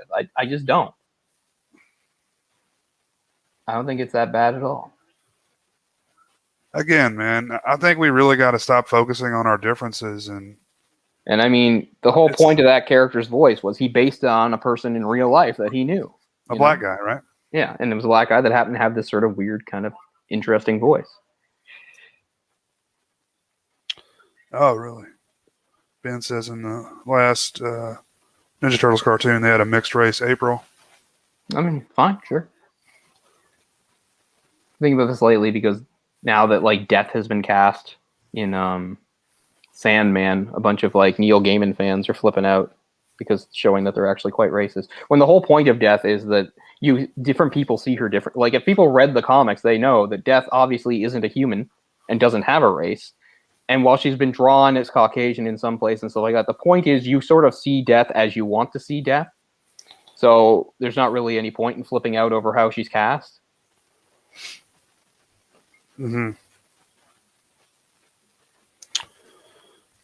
What's up, the horrors, man? Yeah, we're pretty far in. Yeah, we love the movie too, but anybody wants a timestamp? I am. Let's see if it'll pull it up. An hour 17. Yeah. The Turtles are back in New York, and they're trying to rescue Splinter. They're having a fight with the Foot Clan. Huh. I don't think there's much left, really. They're going to have this fight, then they're going to fight on the roof. Yeah, we're both big fans as well.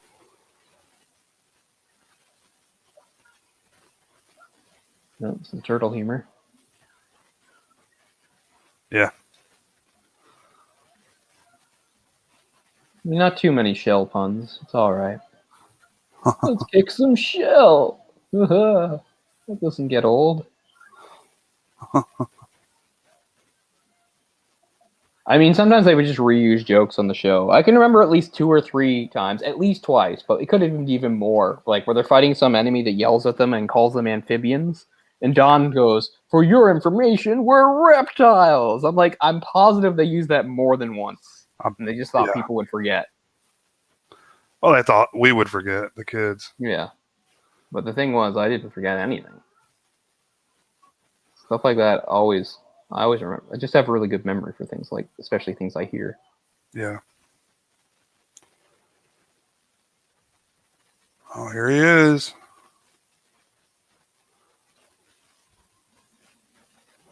That's the thing about Shredder, man. He takes off all of his stuff. He's just a regular dude. Yep. But he's just a really powerful fighter. Of course, he does become Super Shredder in the second one with the mutagen. Super Shredder is such a hard guy to fight in the games. He's so fast. Yeah. Who would win, Super Shredder or Uber Jason? Super Shredder's got the speed advantage. But I mean, Uber Jason's so durable. He can pretty much take anything that Super Shredder could dish out, I'd imagine. Or Super Freddy. Let's attack him one at a time, because we're idiots. Super Freddy may have been in part 4. Either part 4 or part 5. Oh, I forgot about that, yeah. If you want to have bigger scissors. You know, the only advantage you guys have is your numbers, and you're just wasting it by attacking him one at a time. Yep. Not very tactically smart. Just saying.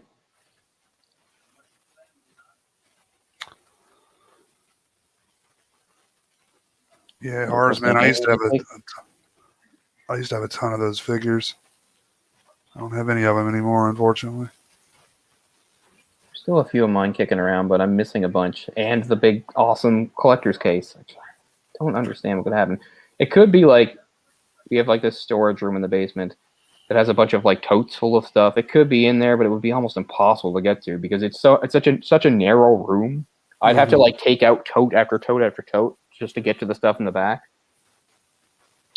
So that's some pretty good movement in that suit.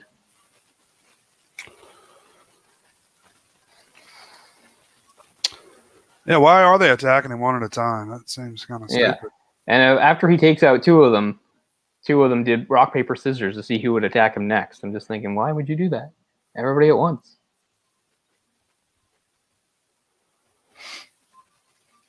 Of course he knows how to hotwire a garbage truck. Uh-huh. See, I would never question that. He's Casey Jones. He could definitely hotwire vehicles. Definitely be part of his skill set. Although he does it really fast.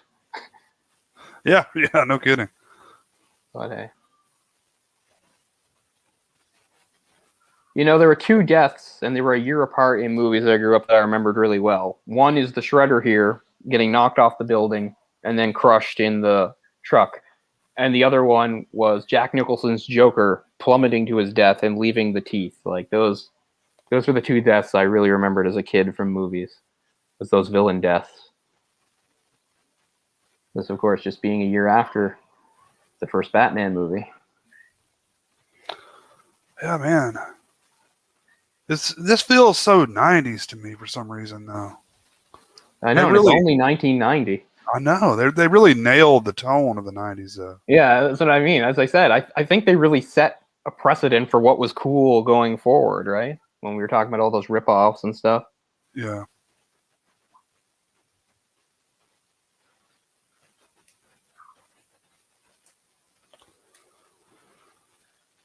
This seems beneath Shredder. He's already proven he can beat the shit out of them all anyway. He doesn't need to take a hostage. But it's notable there that one of the nunchucks caught on the ladder. You need to remember that, viewers.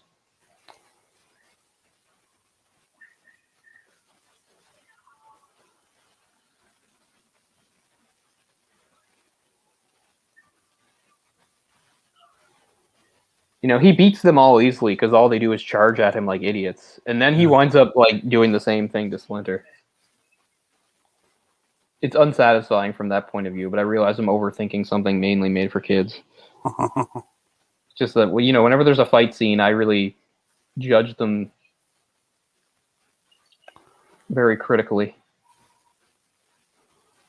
You're the rat that bit my face.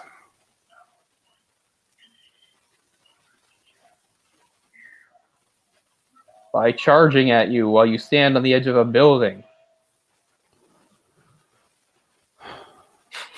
Kind of anticlimactic. What happened to all your training, Shredder?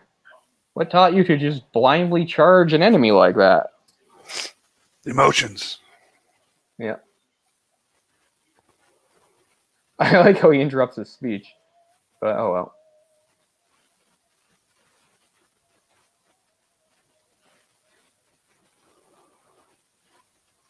That's true. Dying in a garbage truck is definitely without armor. He's like, just in case he lived, I'll make sure he's crushed. Yeah, but apparently didn't do a good enough job of it. Yeah. Yeah, he's not even Super Shredder at this point, so it's kind of weird to think that he could survive. But that's the point of villains. They survive. Because, yeah, I say death, but I guess that's not really a death.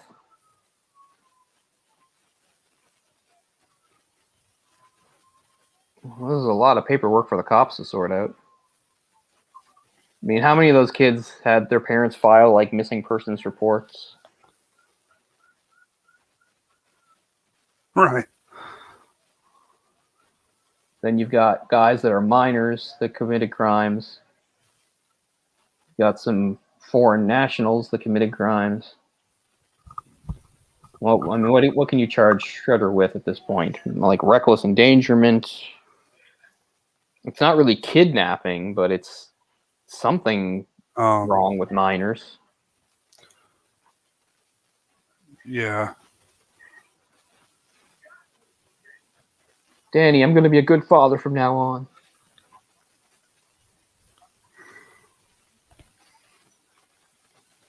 It was just a ninja death cult, but the turtles beat them, so it's cool. I love you so much, son.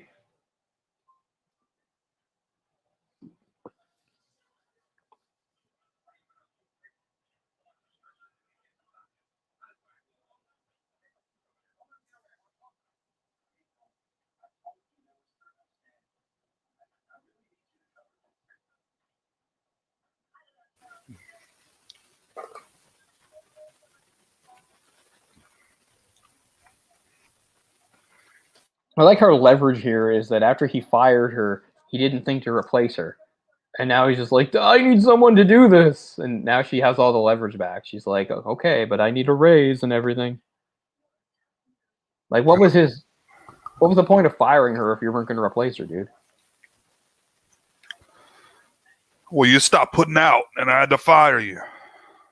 So now you're getting slapped with the abuse of power, whatever you call that. He says you'll get your answers there, but not really. He'll just get more questions.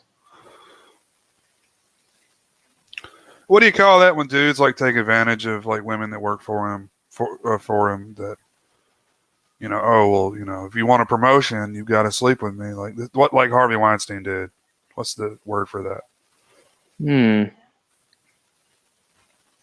I mean, people talk about like a power dynamic sometimes. Yeah. Abusive power, maybe? Maybe so, yeah. I thought there was a specific term, but I must be wrong. Because, I mean, it's sexual harassment, but it's like within the sphere of abusive power. Because he's in a position over her and... Mm-hmm. Yeah.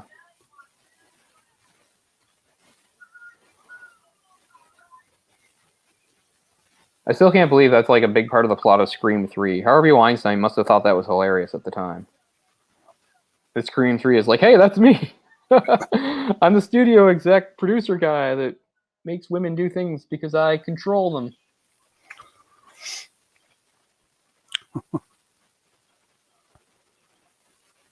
We're going to come up with good terms here. Wicked. I say wicked.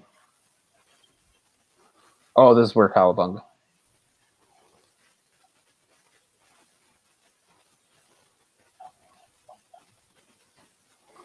Well, okay.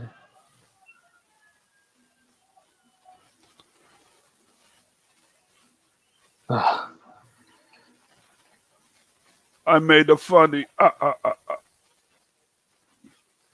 There's Hammer.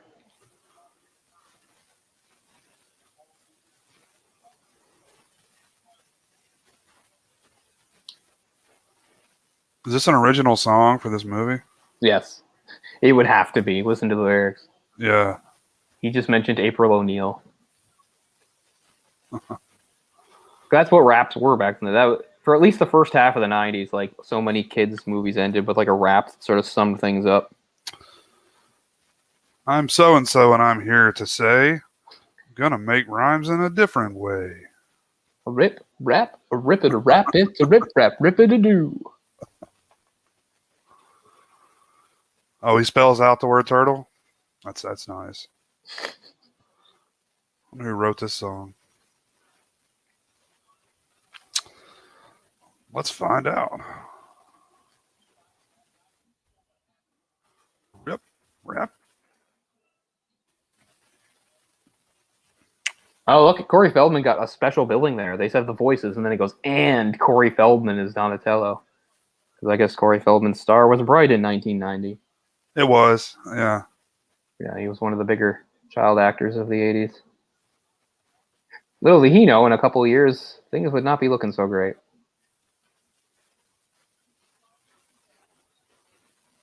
Turtle power.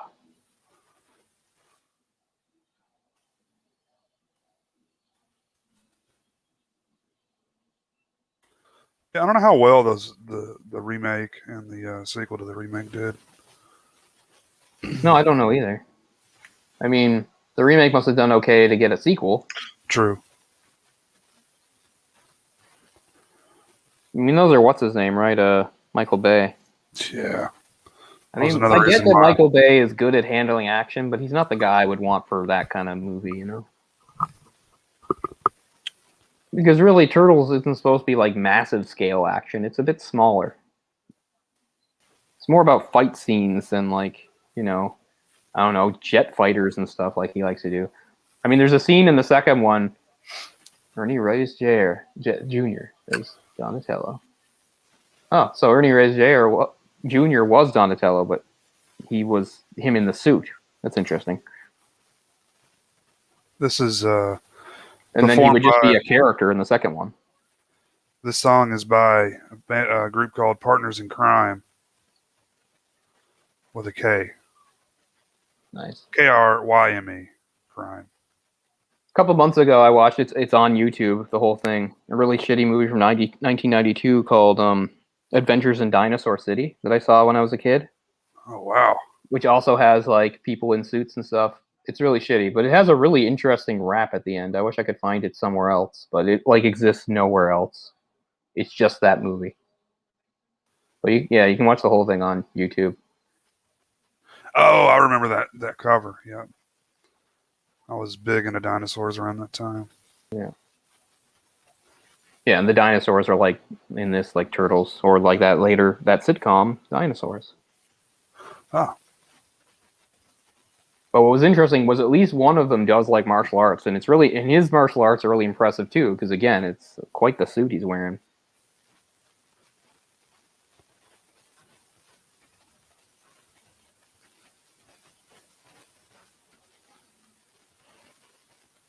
Oh, so this isn't Hammer? I thought it was Hammer.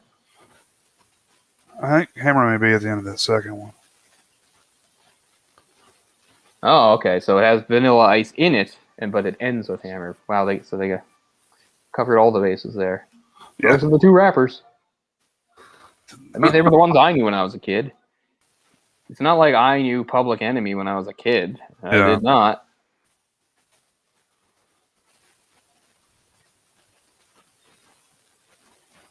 I knew a little bit of that stuff, not a whole lot.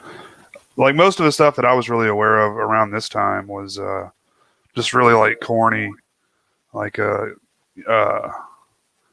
Crisscross and shit like that. Yeah. Like a Whoop. I mean, by the time I was like 11, it's like 94, so the gangster rap's coming in. I was aware of it. I was never into it, but you see who Snoop Dogg was and stuff. Yeah, that song is not on YouTube anywhere. Maybe that's a different one. Special thanks to Burger King, Huffy Bicycles, Turtle Wax. Honda Domino's Martial Pizza. Arts. Yeah, Domino's is like their main. I mean, if you play the video games, there's like big. It's weird because the video games are Pizza Hut. If you play the video games, they got big Pizza Hut signs in the background. But for the movies, it was always Domino's. Which struck me, I mean, it's just part of how the movie works, right? It struck me that if the Turtles were real, they probably wouldn't be like into chain pizzas. They probably like some, local place. Boom, so that's the full credit. So that's 1990. The first Ninja Turtles movie, which was better than I think you could have reasonably expected it to be, really. When you think about what it was about and what was involved and what was going on at the time, it's kind of shocking. It's that good and holds up pretty well. I mean, we point out how it's dated in a lot of ways, but still, I really like that it borrows just as much from the comic as the show, which really helps it. It gives it that darker edge, which is, of course, what really shocked and upset a whole bunch of parents at the time. But it's the only way to do it. I mean, if they had gone the kiddie route, it's no way it would have been good, Like marketed direct, like a theatrical version of the cartoon. There's no way it would have been good. Yeah. Well, I mean, as we see, the next two movies, they make it more kiddie, and the quality drops. I don't think either of them is terrible, but they're not as good. And by the third one, the suits look really weird. I think I told you this before. I found it like a year ago. Like the original suits, like at least one or two of them are still floating around. You can like buy them, and they've like rotted horribly, and they look terrifying. Oh, really? Yeah. Oh man, see if I can find it.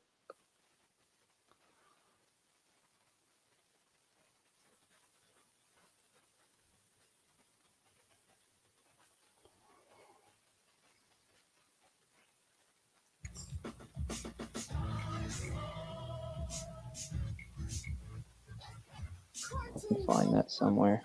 Can you hear that?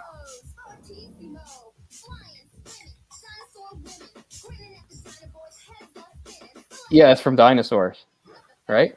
Yeah. I thought it was kind of cool, but it exists nowhere. Oh.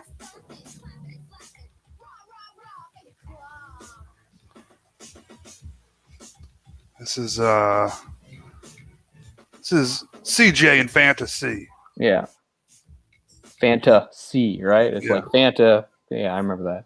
But I tried to find it. You can't. It exists like nowhere. No, I couldn't find it either. But I kind of enjoyed this little sliver subgenre of rap that existed for a while, which was sort of like obnoxious kid rap. And this was part of it. Yeah, I don't even know what would you call it, like bubblegum rap or some shit, like, because it's I mean, it was a lot of that stuff. I mean, even like decent rappers did that shit, you know. All right, how do I do the screen share thing? Not necessarily just for children, just like really like Will Smith, you know, that was like his thing. Like he didn't curse, and you know, oh, your parents just don't understand. You know, I'm like 25, and my parents don't understand me. Yeah, rapping about high top sneakers and stuff. Yeah. How do I share the screen? Where is that at? Should be at the bottom under that little Oh, there it is. Oh, just where it says share, right? chair, right? Okay, yeah. Like, look at this picture. This is trigger warning on this picture, people, because it is something. That's these suits right here, right in my little background. Let's see what they look Yeah, like. this is one of the original ones. Yeah, so. Yeah, that's what sucks about that latex is it breaks down or something. It like rots. I don't know what's up with it, but Oh, I can't do it for some reason because it says something about not having permission with Chrome. Okay, I'll send you the link and you do it. okay. God's sakes. Oh, Dude, it's all right. StreamYard making it. Took my contacts out today. My eyes are fucking just itching. Oh, yeah, I get that a lot because I always wear them way too long. Okay, this is the normal chat. Oh, there's private chat. I'm kind of I hope this has more than one picture. But the original picture is amazing. I remember reading this a couple years ago. Oh, holy shit! Yeah, oh yeah, it's got plenty of detailed pictures. Yeah, if you go down to the bottom, the show it's rotting. But the best part is the mouth, of course. It's like what would happen to an actual person. Yeah. I mean, Sure. they're like 30 years old, so it makes sense. And God knows what kind of conditions they've been like sitting around in. But yeah. Close up is great. You can see like. Can you bring that into the show?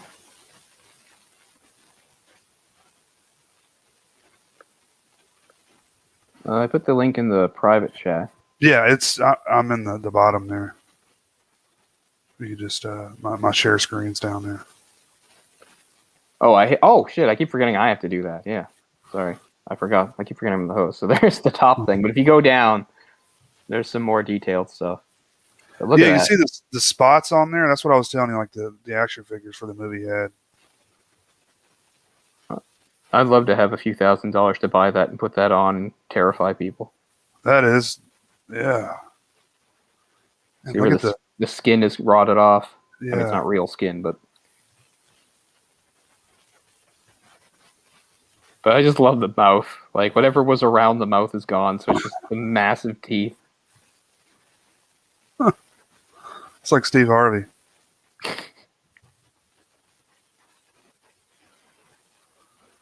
Oh man, shell's in good shape. It's just whatever latex they use for the skin.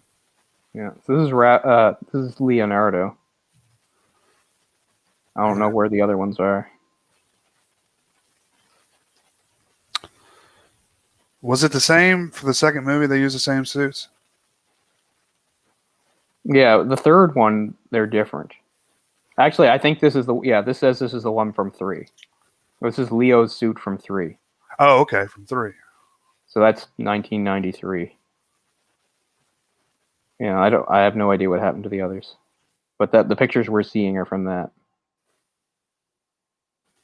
Foam latex, spandex base, dense foam chest and shell elements, leather knee and elbow pads.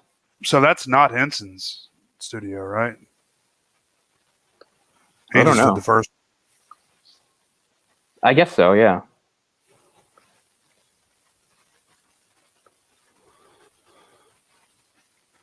Anyway, That freaked the hell out of me the first time I saw it. I guess somebody probably did buy it. 'Cause why wouldn't they? But yeah, my favorite thing actually about the Turtles franchise, really, that I enjoyed the most was the video games. Like, I watched the show, I watched the movies, but I love the video games. Was always interested in the next one coming out. You know, you had Turtles 1, 2, and 3. 1 was crazy and maddening, but 2 was the arcade game, which I owned, and I owned the third one, which was the arcade game, which I'm dying to play again, the Manhattan Project, which I think is so underrated. Manhattan Project's a really great game. It's the same thing as 2, just with some extra stuff. Like, each character has a super move that you can use to kill guys, but it takes off your power.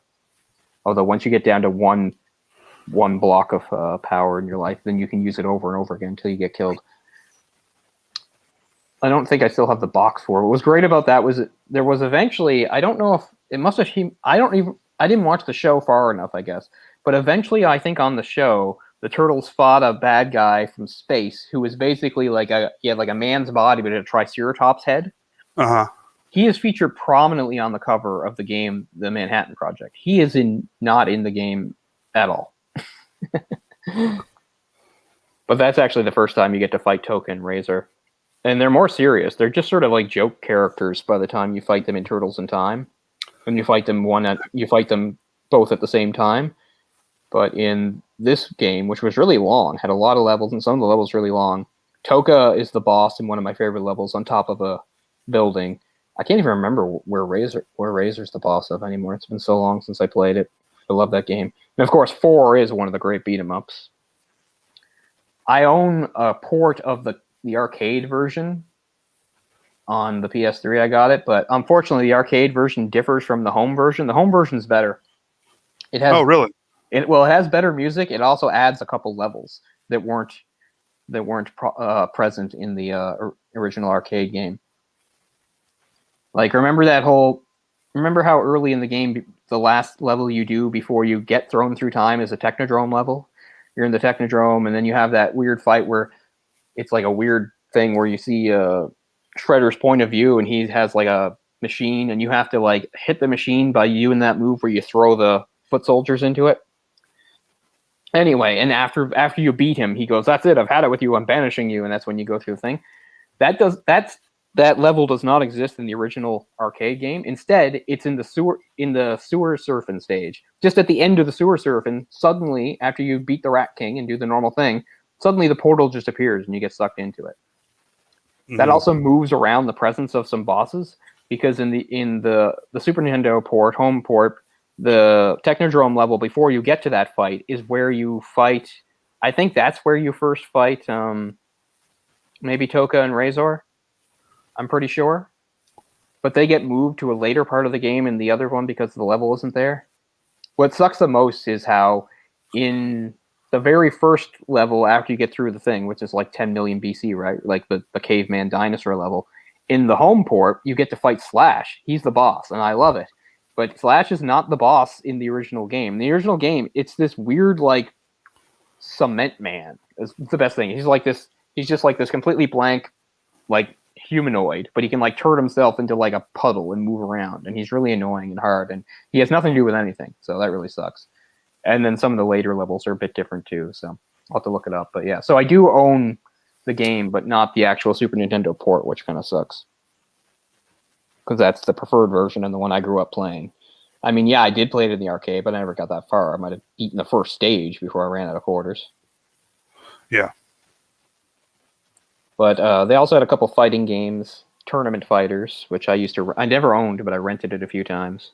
I played that one, yeah. That was in that weird time of like about 93 or so, when the NES wasn't quite dead. It still existed. So there were still some games coming out for it. And it was in that weird part where sometimes a Super Nintendo game or a Genesis game would come out, but there would also be an NES version, but it would be, of course, scaled down and not as good. And that's what it was with Tournament Fighters. I'm like, I can't imagine playing like a fighting game on the NES where you've got A and B. Like, have fun with that. Scaled down graphics, less characters. Of course, they would also, sometimes have like a Game Boy version of a game too, and that would be really scaled down. Sometimes to be completely, unrecognizable. But yeah, I love those games. And then as we moved into the later '90s, you know, they got replaced by other things, and they had a bit of a lull. But yeah, they keep having comebacks. They've remained more or less consistently popular, but you can never recapture that era of like '89 through like '93 when they were just above everything else for a certain age group. There just wasn't anything as loved. Oh man, I played games like I played a game. I think it may have come out on the PS4 or maybe PS3. Oh It yeah, was pretty. oh yeah. They've steadily kept, you know, making content and stuff. The one I guess that really sucked was the one where they introduced like a female turtle from like 2003. That was the show. Yeah, I didn't ever see that one. No, me neither. I do know about it though because that was in the documentary. Yeah. They were talking about how progressive it was. Yeah, I watched a little bit of one of it. Might be the latest show or one of the later shows. It was pretty good. They changed some things up though. Like they make April a kid. Like now she's like only like 15 or something, Oh wow! which makes sense because they're all supposed to be like 15 in a way. Because remember, the turtles are teenagers. April's an adult. April's older than they are. But in this, they make April at least somewhat close to their age. She's definitely a teenager in it. It wasn't bad from what I saw. I watched a bit of it. I forget a lot of it now. I don't know if that's the last one or not. I'm going to take a look and see. I bet it's not the last one. Take a look at the. See, there was an animated. It's not because there have been 4 animated series, and the most recent ran from 2018 to 2020. I don't think it was called Rise of the Ninja Turtles. Rise of the Teenage Mutant. I don't think it was that one. I think it was the one before that ran from 2012 to 2017. It was just called Teenage Mutant Ninja Turtles. If I can get a freaking picture of something, I'd know which one it was. Wow, 124 episodes in 5 seasons. That's pretty good. That's the Nickelodeon show? Yes. I think that's the one I'm talking about. Jason Biggs is one of the turtles in that. Huh. Sean That's Astin. Seth Green eventually showed up on the show. He's not one of the turtles, though. Oh, God. But I think this is the one I was talking about. This doesn't show any friggin' pictures, but I'm pretty sure that's the one. So I have not seen any of this Rise one. But yeah, this one must have done pretty well. I mean, over 100 episodes, 5 seasons, not bad.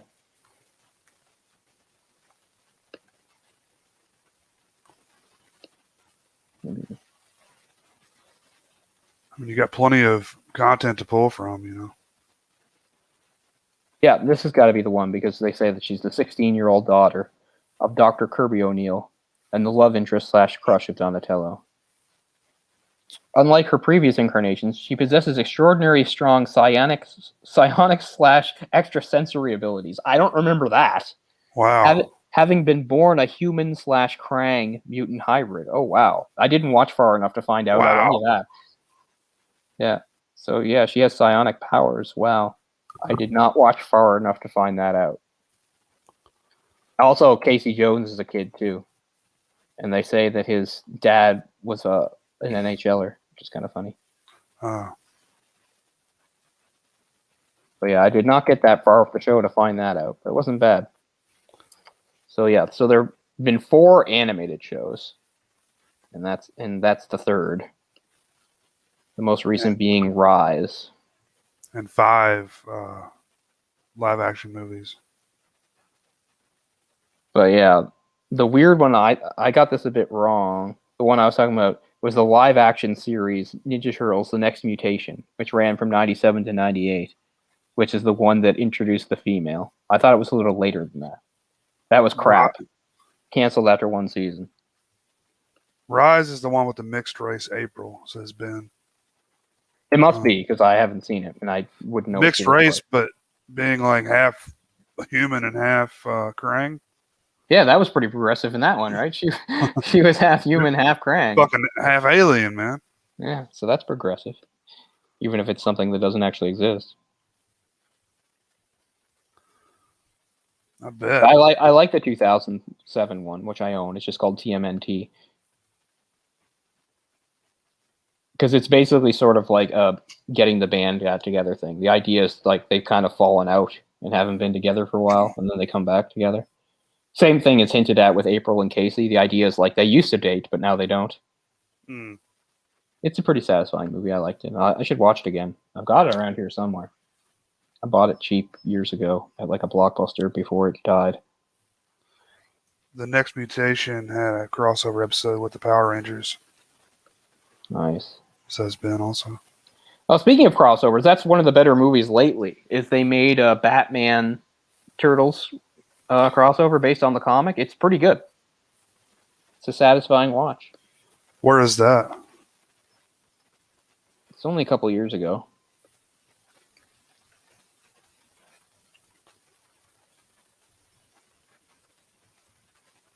I think it's just called Versus Batman. Or it's called Batman versus Teenage Mutant Ninja Turtles, 2019. Oh, cool. It's pretty good. It's a solid watch, I would say. It does a really good job of sort of really doing the best of both characters, and it's always satisfying when you see crossovers and they feel like, yes, this is how it would go. Plus, it also features like a bunch of Batman villains getting turned into mutants, which is pretty cool. I think I've got this on Vudu, actually. Let me check Yeah, that out. It's worth a watch.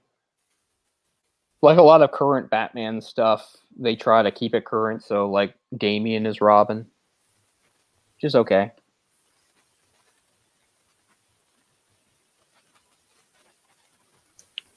I mean, for some of that, for that, I'm fine with it. But some of it is weird. Like, not a couple years ago, they made an animated movie adaptation of the very famous Teen Titans arc, The Judas Contract. But the way they did it, it sort of includes like current continuity. So the Robin on the team is Damian, and that just feels so weird to somebody like me. Now, obviously, I did not read that comic back in 1984 when it came out, but still, I read it a long time ago, long before there was any Damian or something. I mean, that was actually the comic where Dick had just quit being Robin and starts being Nightwing. Like, that actually happens during that comic. So it's just bizarre to see like Damian on the team because it feels like this is something that happened a long time ago, isn't it? But yeah, so it's always weird when they take stuff that to me happened sometime in the past. I know it's a floating timeline in comics, it has to be, but still, and they brought it up into like current things. Sometimes that makes things a little better though. Like for instance, a couple years ago, they finally made a much better animated movie about Doomsday, about the death of Superman. They broke into a few parts, and it's more satisfying really in some ways than the comic. Because if you're not a comic reader and you don't know what was going on, you'd be really surprised to know like what the Justice League looked like at that time. Just like, oh, the death of Superman, what a huge event. Oh yeah, that's right. And before Superman got on the scene, he he runs through the Justice League, takes them all out before Superman gets there. Well, who was in the Justice League? Well, Batman wasn't there. Wonder Woman wasn't there. The Flash wasn't there. Martian Manhunter wasn't there. Green Lantern was there in a way in that it was one of the even worse Green Lanterns. What's his name? Guy Gardner. Except Guy Gardner technically wasn't a Lantern at that point. It was like Bloodwind and Ice. It was a bunch of like C-list characters. They'd been on a team that was called at the time Justice League International. They sort of became the main team. So that's, Booster Gold was there. I guess that's kind of a name, So basically, when they did this movie a couple years ago, they made it better, and that Batman was there, Wonder Woman was there. The people you want to see were actually there. Because when it actually happened in the comic, none of those people were on the scene at all. Justice League was kind of unrecognizable to the layman. You're like, who the fuck are these people? That's not the Justice League, but yeah. So I don't mind it in some cases, but in the case of the Judas Contract, it just felt really weird. I think it's because Deathstroke plays a big role in that, and the idea that Dick isn't involved at all seems weird because the whole point of like Deathstroke is he has like a really big rivalry with Dick Grayson. They're actually more arch enemies than Batman is with Deathstroke, at least as far as the comic history goes, but. Nowadays, people are just like, we love Deathstroke, so which is fine. Deathstroke's a good character. He's at the very end of. He's in like the epilogue of the Snyder cut of Justice League, but it doesn't matter because they're not going to make a sequel to that. I've been curious. I want to watch the epilogues. That may be the only thing that I'll do watch. I don't think you need it at all. The epilogue. It's just this weird post-apocalyptic world where Superman has gone crazy because Lois got killed. Is basically what it is. That sounds cool to me. Yeah, I guess. None of the other stuff does. I should watch it again. It's just 4 fucking hours. Because Yeah, I know, I guess in the U.S., that the way that HBO Max or whatever works is they only show stuff for a while, they yank it off. But not for me. It's still there. How is it? Yep. And I can watch it in black and white if I want. Because for some reason they have one called the Justice is Gray version. I don't want to watch it in black and white. It's not the type of movie that should be in black and white, but it's there if I want to. Should never have to watch a comic book movie in black and white. Yeah, it's interesting because, I mean, when they made The Crow, the original plan was to make it black and white, like, the comic had been. But it turned out awfully well, in color. So It was still really dark of a film, though. Yeah.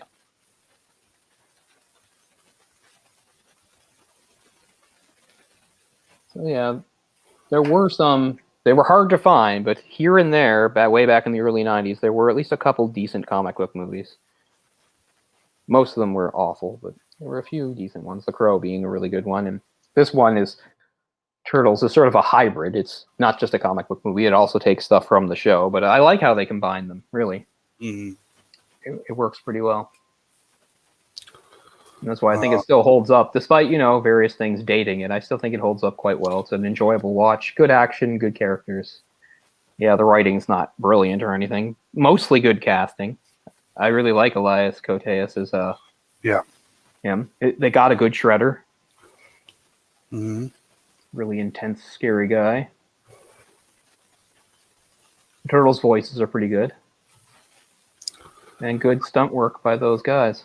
Absolutely. Anyway, we can wrap up. Don't want to drag this on too long. Yeah, I know it's a fairly short movie, but yeah. When I saw these were available, I thought it would be a fun one to do. Definitely. But, we always have more that we want to do for the live commentaries. We definitely have some more martial arts movies that we're definitely interested in that we want to do. And as we said, we're hoping at some point we can do an official Final Dungeon live commentary of the Super Mario Brothers movie, which I haven't seen in so many years. So I might even have to buy that thing to get it. I don't know. We'll figure it out a way that we can all get it. So that we can do it, because I think that's just something that has to be done for that channel. Yeah. Yeah. So thanks so much for being with us on a pretty late night. Pretty late here. Absolutely. I screwed everything up yesterday by taking sort of a nap, which usually doesn't work. I guess it proves how exhausted I was, because I was able to nap for a few hours. So now I have no idea when I should go to bed again. I don't know. I'll figure it out. But anyway, thanks a lot, guys, for being with us. Yes, Blade is very underrated. Blade is, Blade is the movie that got Marvel going. I mean, people forget that, but it was Blade that got Marvel going.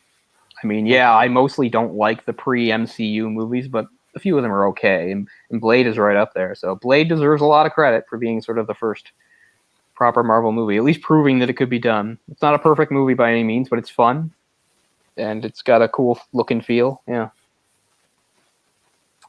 Yeah, I could see us doing Blade at some point, because we're both fans. Oh, yeah. Yep. Got them on Blu-ray. Oh, nice. All right, so thanks so much, and we'll end off there, and we'll see you again next time, hopefully pretty soon, for another fun live commentary of something. Cool. So peace out, guys. Have a good night. Bye-bye.